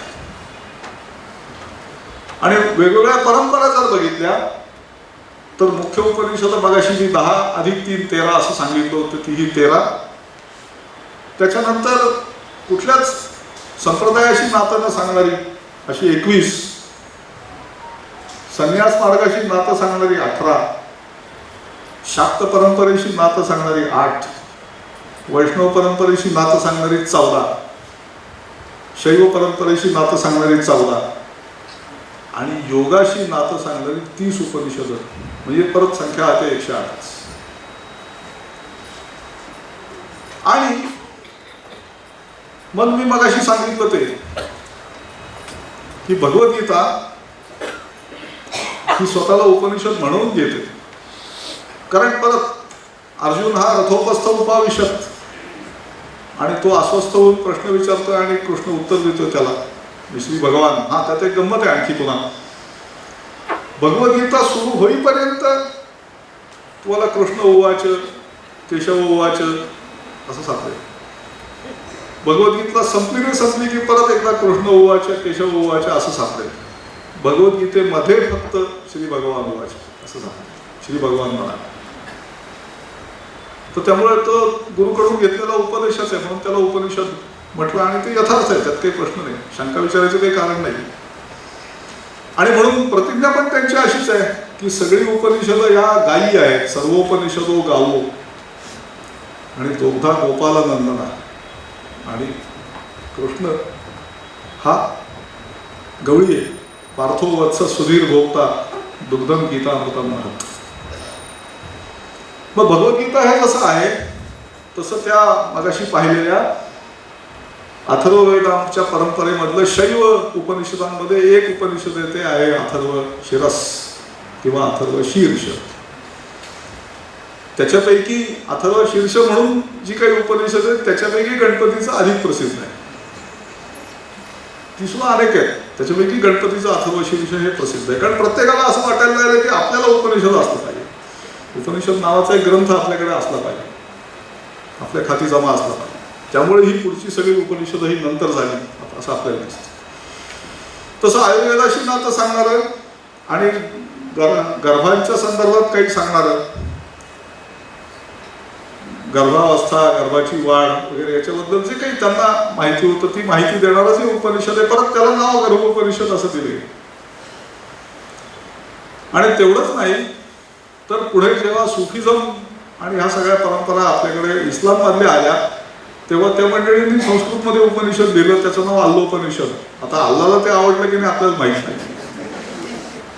नाव अल्लोपनिषद हे दिलेली वस्तुस्थिती. आणि सगळ्यात महत्वाची गोष्ट म्हणजे आता मी शेवटचा जो शब्द लिहिला आहे तो तर 20व्या शतकातला आहे.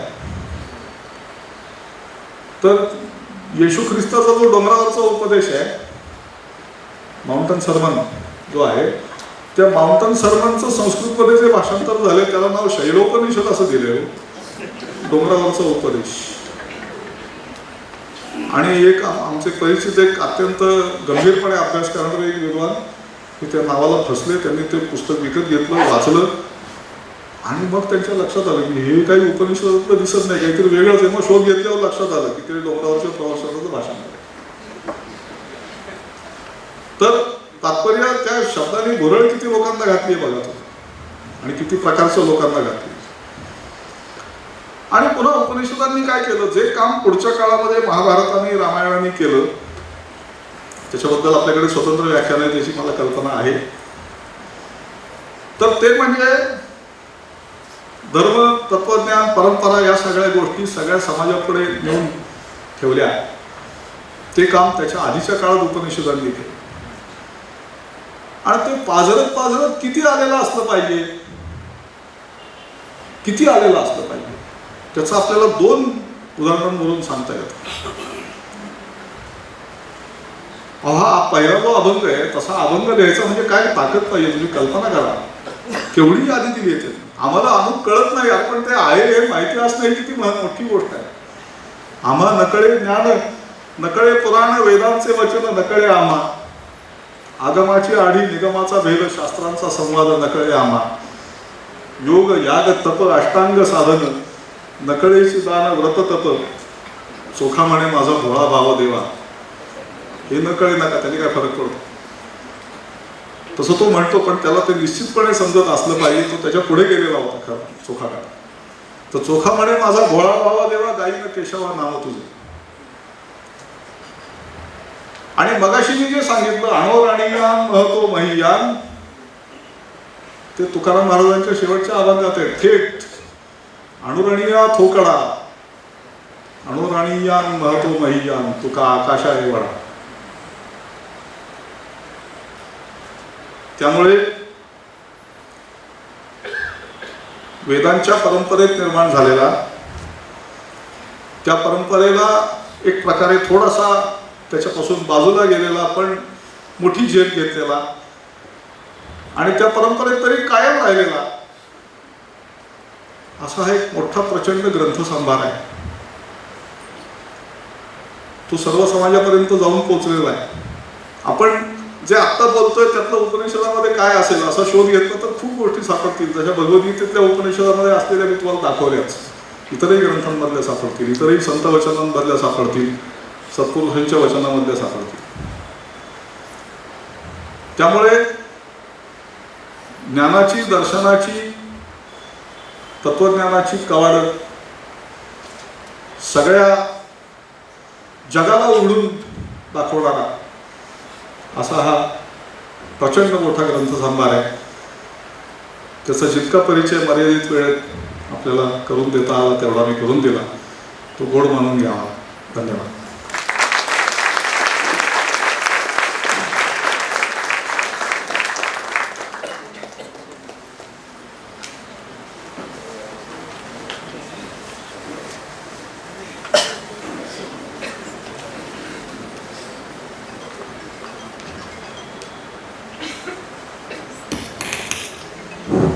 सरांच्या ज्ञानसरेने इतकी प्रभावित झाले की पुढे कार्यक्रम राहिला आहे हे लक्षात राहिलं नाही. यानंतर प्रश्नोत्तरांसाठी आपण थोडा वेळ राखून ठेवला आहे. तर ज्यांना प्रश्न विचारायचे असतील त्यांनी कृपया विचारावे. माईकची व्यवस्था तुमच्यापर्यंत करण्यात येईल.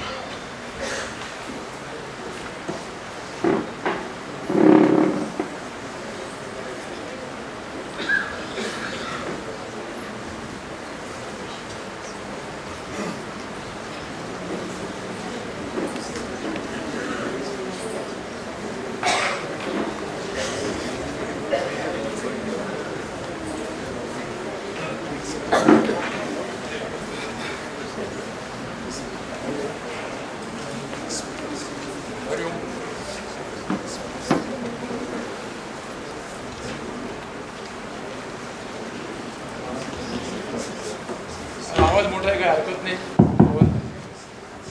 हरिओम सर. ज्ञानसागरातल्या आम्ही शिंपले म्हणून तुमचा सगळा आलो, सगळा श्रवण भक्ती केली. तिथनं आम्ही अज्ञानी आहे. ज्ञान तुकाराम महाराजांचं आणि माऊलींचं आणि प्रत्यक्ष मी दिलं.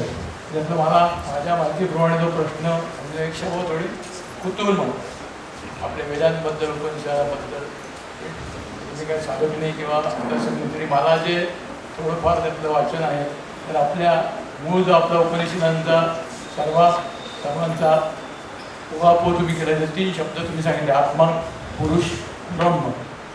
त्या त्रिपुटीवर संपूर्ण आधारित साधारणतः ब्रह्माचा विचार उपनिषद जास्त केलेला आहे. आपल्या या ब्रह्माचा विचार वेदांच्या नंतर झाला असं आपण म्हटलं नाही, असं नाही म्हणत. म्हणजे त्याच्यावर उहापोह झाला असं वाटतं. नाही नाही, माझा प्रश्न होता, मग तुम्ही त्याच्याबद्दल हे करा, विवेचन करावं असं. म्हणजे आपल्या वेदांचे जे 3 वेद मुख्य जे आहे, चौथा आपण अजून सांगतो त्याचं मिक्सचर म्हणतो बोलतो.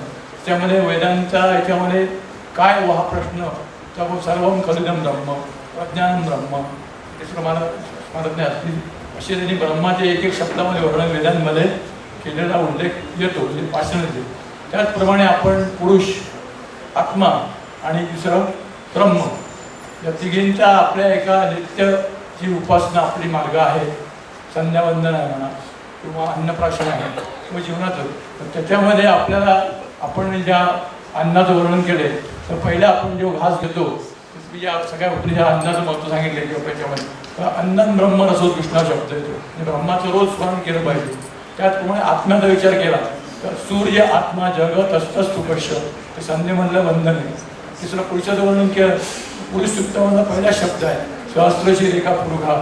या सगळ्यांच्याबद्दल आपल्याला नित्य याचं अनुष्ठान करावं म्हणून कदाचित या वेदांमध्ये आणि या आपल्या 4 पुरुषाचा आत्म्याचा आणि संबंधामध्ये हे पर्वणी शब्द असावे असं मला वाटतं. याबद्दल मला थोडंसं एक कुतूहल वाटतं. धन्यवाद. मी काय सांगितलं की ब्रह्म हा शब्द मुळात अस्तित्वात होता, तो खुद्द वेद यासाठीच अस्तित्वात होता. त्याचं अर्थांतर पुढे जे त्यांनी केलं ते ह्या अनादि अनंत नित्य शुद्ध बुद्ध मुक्त अशा एका तत्वासाठी म्हणून केलं.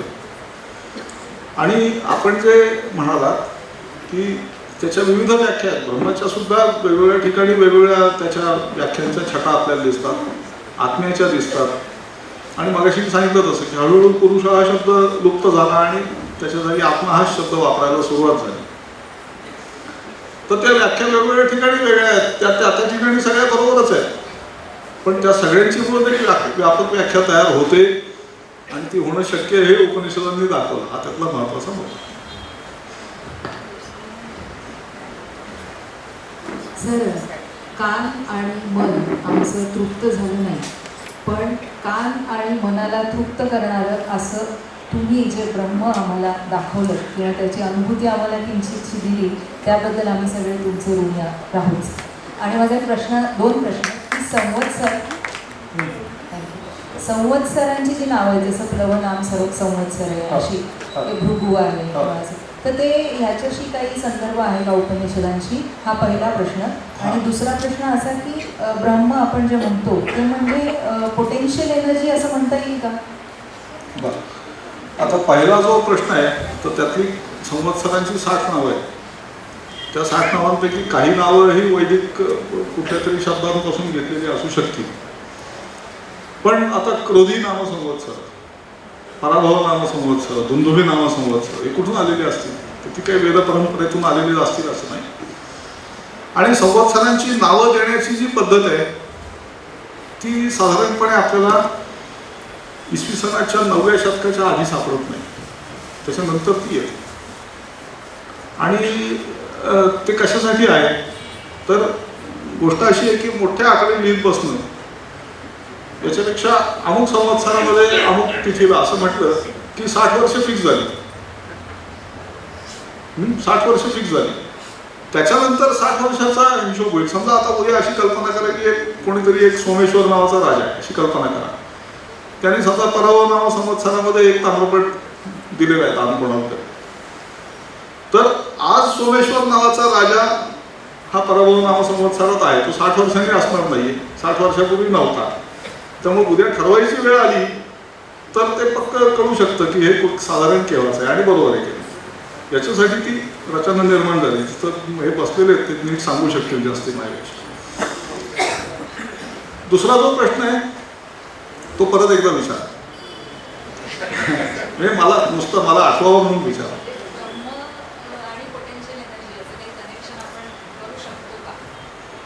करू शकतो खूप काही, पण त्याला प्रयोग करायला पाहिजे.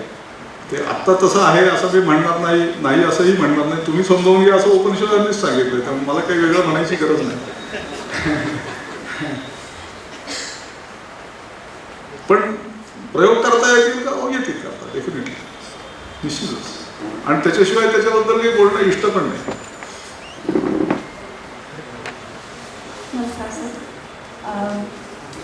सगळं ऐकून खूप छान वाटलं आणि नवीन विषयावर काहीतरी नवीन वाचता येईल किंवा शिकता येईल याची मला एक ओढ निर्माण झाली. त्याबद्दल तुमचे खूप आभार. 2 प्रश्न आहेत छोटे. एक म्हणजे तुम्ही म्हणालात की त्या काळात महाभारत लिहिल्या गेलं किंवा त्याची सुरुवात झाली, पण माझा असा हे होता की जेव्हा महाभारत घडत होतं तेव्हाच ते लिहिल्या गेलं असेल, असं कुठेतरी माझा समज होता. महाभारत म्हणजे युद्ध.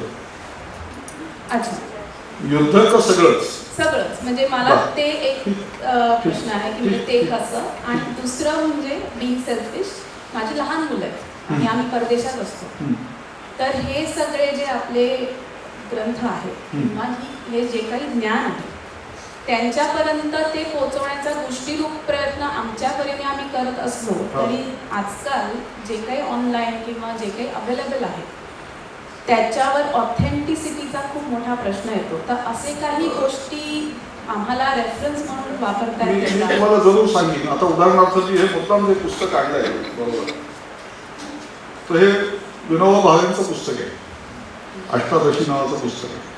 मी कुठल्याही पुस्तकाचा प्रचार करत नाही किंवा कोणालाही वाईट म्हणणार नाही, पण विनोबांच्या बद्दल काही प्रश्न नाही आहे. मी ते आज पुण्याहून येताना ते मुद्दाम वाचत आलो आणि ते व्याकरण भाषा या दृष्टीने सुद्धा अत्यंत योग्य केलेलं भाषांतर आहे. तर अशी पुस्तकं आहेत उपलब्ध, तर ती आपण घेऊ शकता, जरूर उपलब्ध आहेत. मला असं वाटतं की चिन्मय मिशनची पुस्तकं आहेत तशा स्वरूपाची, कदाचित शंकराचार्याने असाची कृतकोटींनी लिहिलेली अशी पुस्तकं असू शकतील, ती आपण पाहू शकता.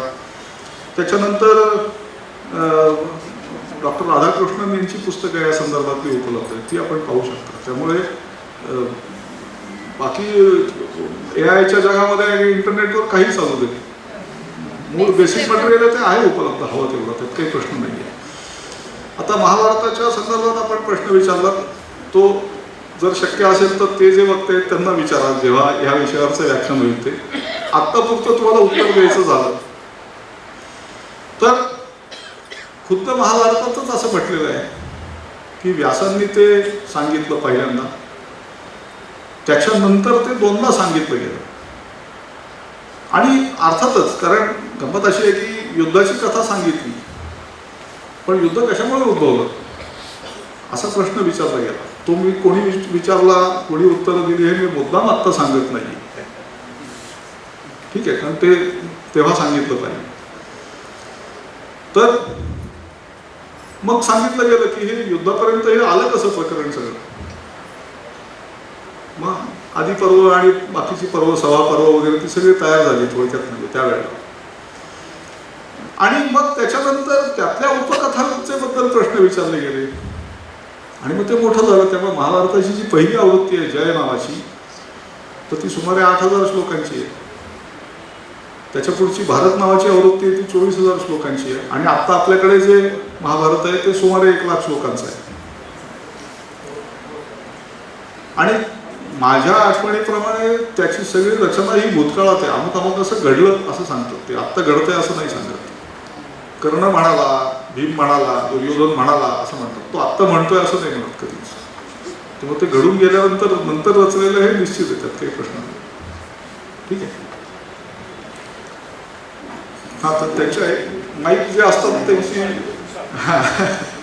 नमस्कार सर, मला असं विचारायचं, ब्रह्म आणि चेतना हे दोन्ही वेगवेगळे विषय आहे की ब्रह्माच्या पाठीशी चेतना आहे? ब्रह्मामुळे चेतना उत्पन्न होते असं सांगितलं. जे मगाशी जे आपण श्लोक बघितले त्याचा अर्थ असा होतो की ब्रह्मामुळे चेतना उत्पन्न होते. ब्रह्म त्याचं त्या जीवातलं असलेलं रूप किंवा अंश म्हणजे आत्मा आणि त्याच्याकडे चेतना असते अशी कल्पना. ब्रह्म आणि चेतना हे एक नाही होऊ शकत? माझी हरकत नाही असं काहीच हरकत नाही. अहो ते आहेच ना, ते चैतन्यमय आहेच, त्याशिवाय ते जे नाही ते उत्पन्न नाही होऊ शकत, जे आहे तेच उत्पन्न होऊ शकत. Thank you sir. इथे मी जो प्रश्न विचारतो आहे त्याची प्रत्येकाची स्वतःची उत्तर असते. मला तुमचं उत्तर पाहिजे की ह्या सगळ्या जे हे आहेत की ईशावास्य मिलम सर्वम, ठीक आहे, या सर्वांच्या मुळाशी ब्रह्मानुभूती आहे की स्पेक्युलेशन? तुमचं पर्सनल.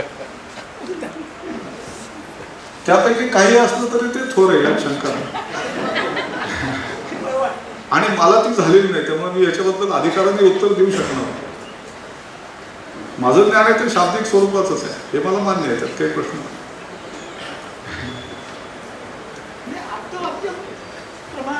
नाही, शास्त्रात आप्तवाक्य प्रमाण नाही, शास्त्रात शास्त्र. आपण 3 तत्वांचा उल्लेख केला, ब्रह्म, आत्मा आणि पुरुष. आणि नंतर असं सांगितलं की आत्मा आणि पुरुष एकत्र झाले आणि लुप्त झालं पुरुष. पण जेव्हा 3 तत्व आहेत, पुरुष लुप्त नाही झाला, पुरुष या शब्दाचा वापर लुप्त झाला. वापर लुप्त झाला. तर ते 3 शब्द जेव्हा, 3 तत्व जेव्हा आहेत तेव्हा आत्मा आणि पुरुष यामध्ये सुद्धा काहीतरी फरक असणार. नाही कसं काय आहे, होता म्हणजे? नाही आता असं जीव म्हणजे प्रत्यक्ष मनुष्य या अर्थाने पुरुष हा शब्द पहिल्यांदा आला. मग त्यांच्या लक्षात आलं की अरे तसं नाही, ते मग ते जरा प्रश्न निर्माण होतोय. मग त्यांनी मग जो जीव आहे त्याच्याबद्दल बोलायचं काही कारण नाही, 2 तत्वांबद्दल बोललं तरी चालतंय. अशा अर्थाने पुरुष या शब्दाचा वापर लुप्त झाला, पुरुष लुप्त नाही झाला असं म्हणतात. पण प्रश्न तुमचा नाही, मुद्दा बरोबर होता, त्यात काही प्रश्न नाही. जे आहे विचार तो असा आहे.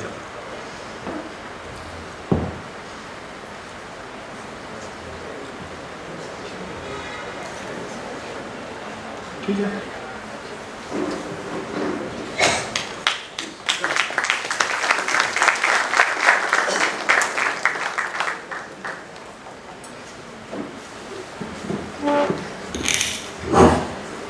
आजच्या या व्याख्यानातून आणि नंतर आपण सर्वांनी विचारलेल्या प्रश्न उत्तरातून जे काही मला उमगलं ते शब्दबद्ध करायचं म्हटलं तर श्रावणधारा झरझर झरता मन हे मोहून गेले, ज्ञानसरींनी उपशिष्टांच्या सारे किंतु सरले, आत्म्याचे अन परमात्म्याचे नाते खरे उमगले, माझे तुमचे अन सजीवांचे जीवन चक्र कळले, ग्रंथ नवे हा जीवन दर्शन सारतयाचे एक, ग्रंथ नवे हा जीवन दर्शन सारतयाचे एक, एक रूप जे परंपरेशी तेच उपनिषद, एक रूप जे परंपरेशी तेच उपनिषद.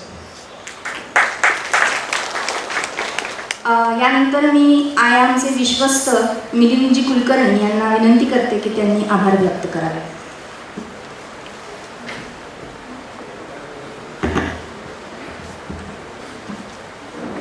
ज्ञानकुंभ ह्या व्याख्यानमालेचा हे आपलं दुसरं पुष्प. पहिलं उद्घाटन परसत्र विनयजी सहस्रबद्धेंनी केलं. वेदांवर आपण गौरीताई माऊलीकर यांचं व्याख्यानाचा लाभ सगळ्यांनी घेतला. आज श्रीनंद बापट सर आपल्यामध्ये आहेत, ज्यांनी उपनिषद हा विषय आपल्यापुढे अत्यंत सुलभ आणि सोप्या रीतीने मांडला. आमचा प्रयत्न हाच आहे की या सगळ्या विषयांची तोंडओळख नाशिककर नागरिकांना व्हावी, ज्यांना पुढे परत आपली ही परंपरा आपल्या मुलांपर्यंत नातवंडांपर्यंत नेता यावी. हा याच्यातला खरं सोपा साधा प्रयत्न आहे. आम्ही जेव्हा हे ठरवलं की हे असं काही आपण करूया तर पहिल्यांदा सल्ला घ्यायला पुण्याला आम्ही बापट सरांकडे गेलो. त्यांना ही संकल्पना सांगितली की आम्ही असं काही करतोय, तर तुमचे काही विचार असतील त्याबद्दल मार्गदर्शन असेल तर करा, काही वक्त्यांची नावं आम्हाला सुचवा. त्याप्रमाणे सरांनी इथे येण्याचं नुसतं मान्यच केलं नाही तर मनापासून ह्या उपक्रमामध्ये त्यांचा सहभाग पण नोंदवला. त्यामुळे सर मनापासून धन्यवाद. आणि आज हा कार्यक्रम खरं तर व्हायचाच होता, कारण आपल्या मूळ याच्याप्रमाणे हा उद्या ठरला होता, पण काही दुसऱ्या एका मोठ्या कार्यक्रमामुळे आम्ही तो आदल्या दिवशी ठरवला आणि ते झालं. त्यामुळे हा आजचा कार्यक्रम झाला, कारण उद्या सरांना दिल्लीमध्ये एक अत्यंत महत्त्वाच्या बैठकीसाठी जायचं आहे. त्यामुळे ते जर समजा आपण अलीकडे घेतलं नसतं आजच्या दिवशी तर आज आपण ह्या कार्यक्रमाला कदाचित मोकलो असतो किंवा आपल्याला पुढे ढकलावं लागलं असतं. त्यामुळे सर आज सकाळी पुण्याहून आले, आज रात्री मुंबईला जाणार, परत दिल्लीला जाणार. सरांच्या ह्या अभ्यासाबरोबरच सर जे व्याख्यानांसाठी किंवा त्यांच्या कॉलेजच्या उपक्रमांसाठी आणि बोरीच्या म्हणजे भांडारकर रिसर्च इन्स्टिट्यूटच्या याच्यासाठी जे काही कष्ट घेत असतात त्या सर्वांबद्दल नाशिककर नागरिक समाज म्हणून आम्ही सर तुमचे ऋणी आहोत. धन्यवाद. आपल्या नाशिक विकास प्राधिकरणाचे आयुक्त जलदजी शर्मा सर हे गोदावरी संवादला पण आपल्याबरोबर होते. आयामवर विशेष प्रेम करणारे सगळेच शासकीय अधिकारी आम्हाला लाभले आहेत. मागच्या कार्यक्रमाला आपल्या महानगरपालिका आयुक्त मनीषाजी खत्री आपल्याबरोबर होत्या. सरांना आम्ही भेटायला गेलो तेव्हा सांगितलं की वेदांचं जेव्हा त्यांनी मॅडम गेल्यानंतर म्हणजे 3-4 दिवस आमच्या घरामध्ये वेद हाच विषय चालला होता. सो हे आयामसाठीचं कॉम्प्लिमेंट आहे आणि आयोजक म्हणून आणि ज्यांनी व्याख्यान दिलं त्या लोकांसाठीचं कॉम्प्लिमेंट आहे हे की आपण अशा वक्त्यांना बोलवतो नाशिकमध्ये की सहसा हे ऐकायला मिळत नाही कुठे. सो मी मनापासून सरांचा आभारी आहे, जलद शर्मा सरांचा मी आभारी आहे. आणि आपण सगळे नाशिककर नागरिक की जे आयामच्या प्रत्येक कार्यक्रमावर भरभरून प्रेम करतात, आपली उपस्थिती दाखवतात. सरांनी जो उपनिषदाचा विषय मांडला त्याच्यातलं फक्त एक छांदोगोपनिषदातलं मी एक छोटंसं उदाहरण म्हणजे मला जे वाटतं ते मी सांगतो की मिठाचा जो प्रयोग सांगितला तर माझ्या मते प्रयोगांचं म्हणजे जे वैज्ञानिक प्रयोग होतात किंवा त्या वैज्ञानिक प्रयोगातनं जो अनुभव आपण देत असतो तो पहिला प्रयोग कदाचित हा असावा. कारण मुलांना एवढ्या सोप्या पद्धतीने समजावून सांगणं ही आपली संस्कृती आहे. सो आपले पण सगळ्यांचे आभार. दुसरी एक महत्त्वाचं निवेदन असं आहे, 8 आणि 9 ऑगस्ट डॉक्टर प्रणव गोखले हे आपल्याशी दर्शनशास्त्र ह्या विषयावर संवाद साधायला येणार आहेत. हे 2 दिवस सलग कार्यक्रम असेल, सायंकाळी 6 वाजता सुरू होईल आणि साधारण ह्याच वेळेच्या साधारण 8-8:30पर्यंत तो संपेल. सो त्याही कार्यक्रमाचा आपण सर्वांनी लाभ घ्यावा. आपण सर्वजण आलात आज पाऊस आहे, एवढ्या पावसात आलात त्याबद्दल धन्यवाद. जय हिंद.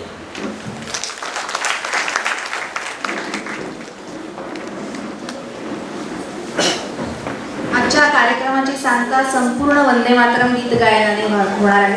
कृपया सर्वांनी सभागृहातच उपस्थित असावं, बाहेर जाऊ नये आणि आपल्या जागेवरच उभं राहावं. मी संपूर्ण वंदे मातरम गीत गायण्यासाठी विवेकजी केळकर यांना विनंती करते.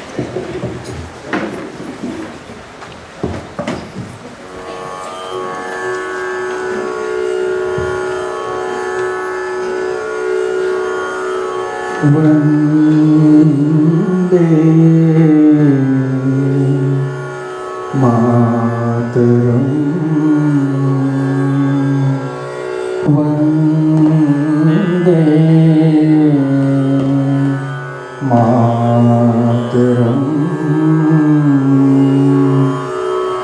सुजलां सुफलां मलयज शीतलां सस्य श्यामलां मातरं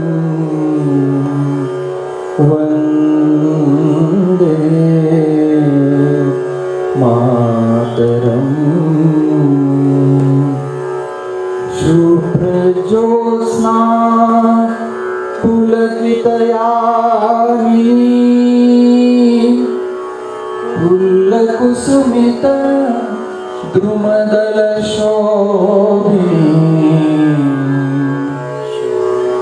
सुहासिनी सुमधुरभाषिणी सुखदा वरदा मातरं वन्दे मातरम् कोटि कोटि कंठ कल कल निनाद कराले कोटि कोटि भुजय द्रुत कर कर वाले अबला कैनो मां तो बले बहुबलधारिणी नमामि तारिणी रिपुदलवारिणी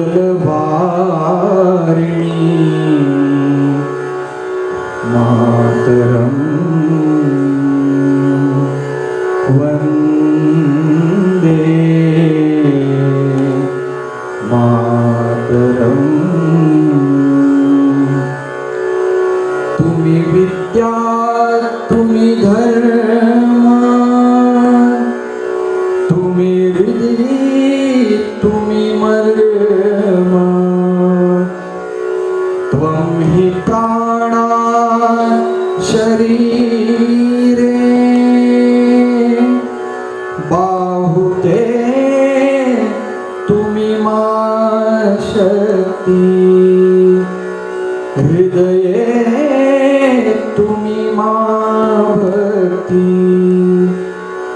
तो मारे प्रतिमा गडी मंदिरे मंदिरे मंदिरे वन्दे मातरम् त्वं हि दुर्गा दश प्रहरण धारिणी कमला कमलदल विहारिणी वाणी विद्या दायिनी नमामि त्वां नमामि कमला अमला अतुला सुजला सुफला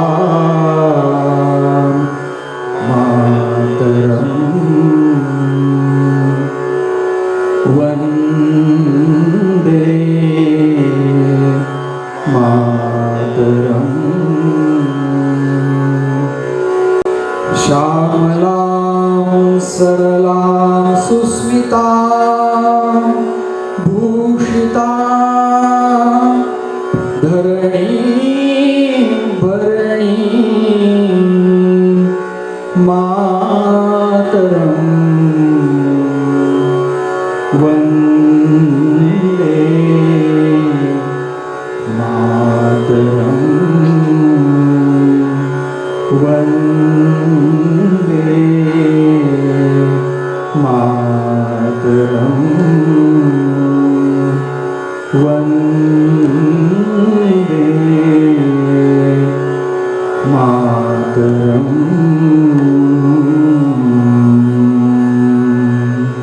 भारत माता की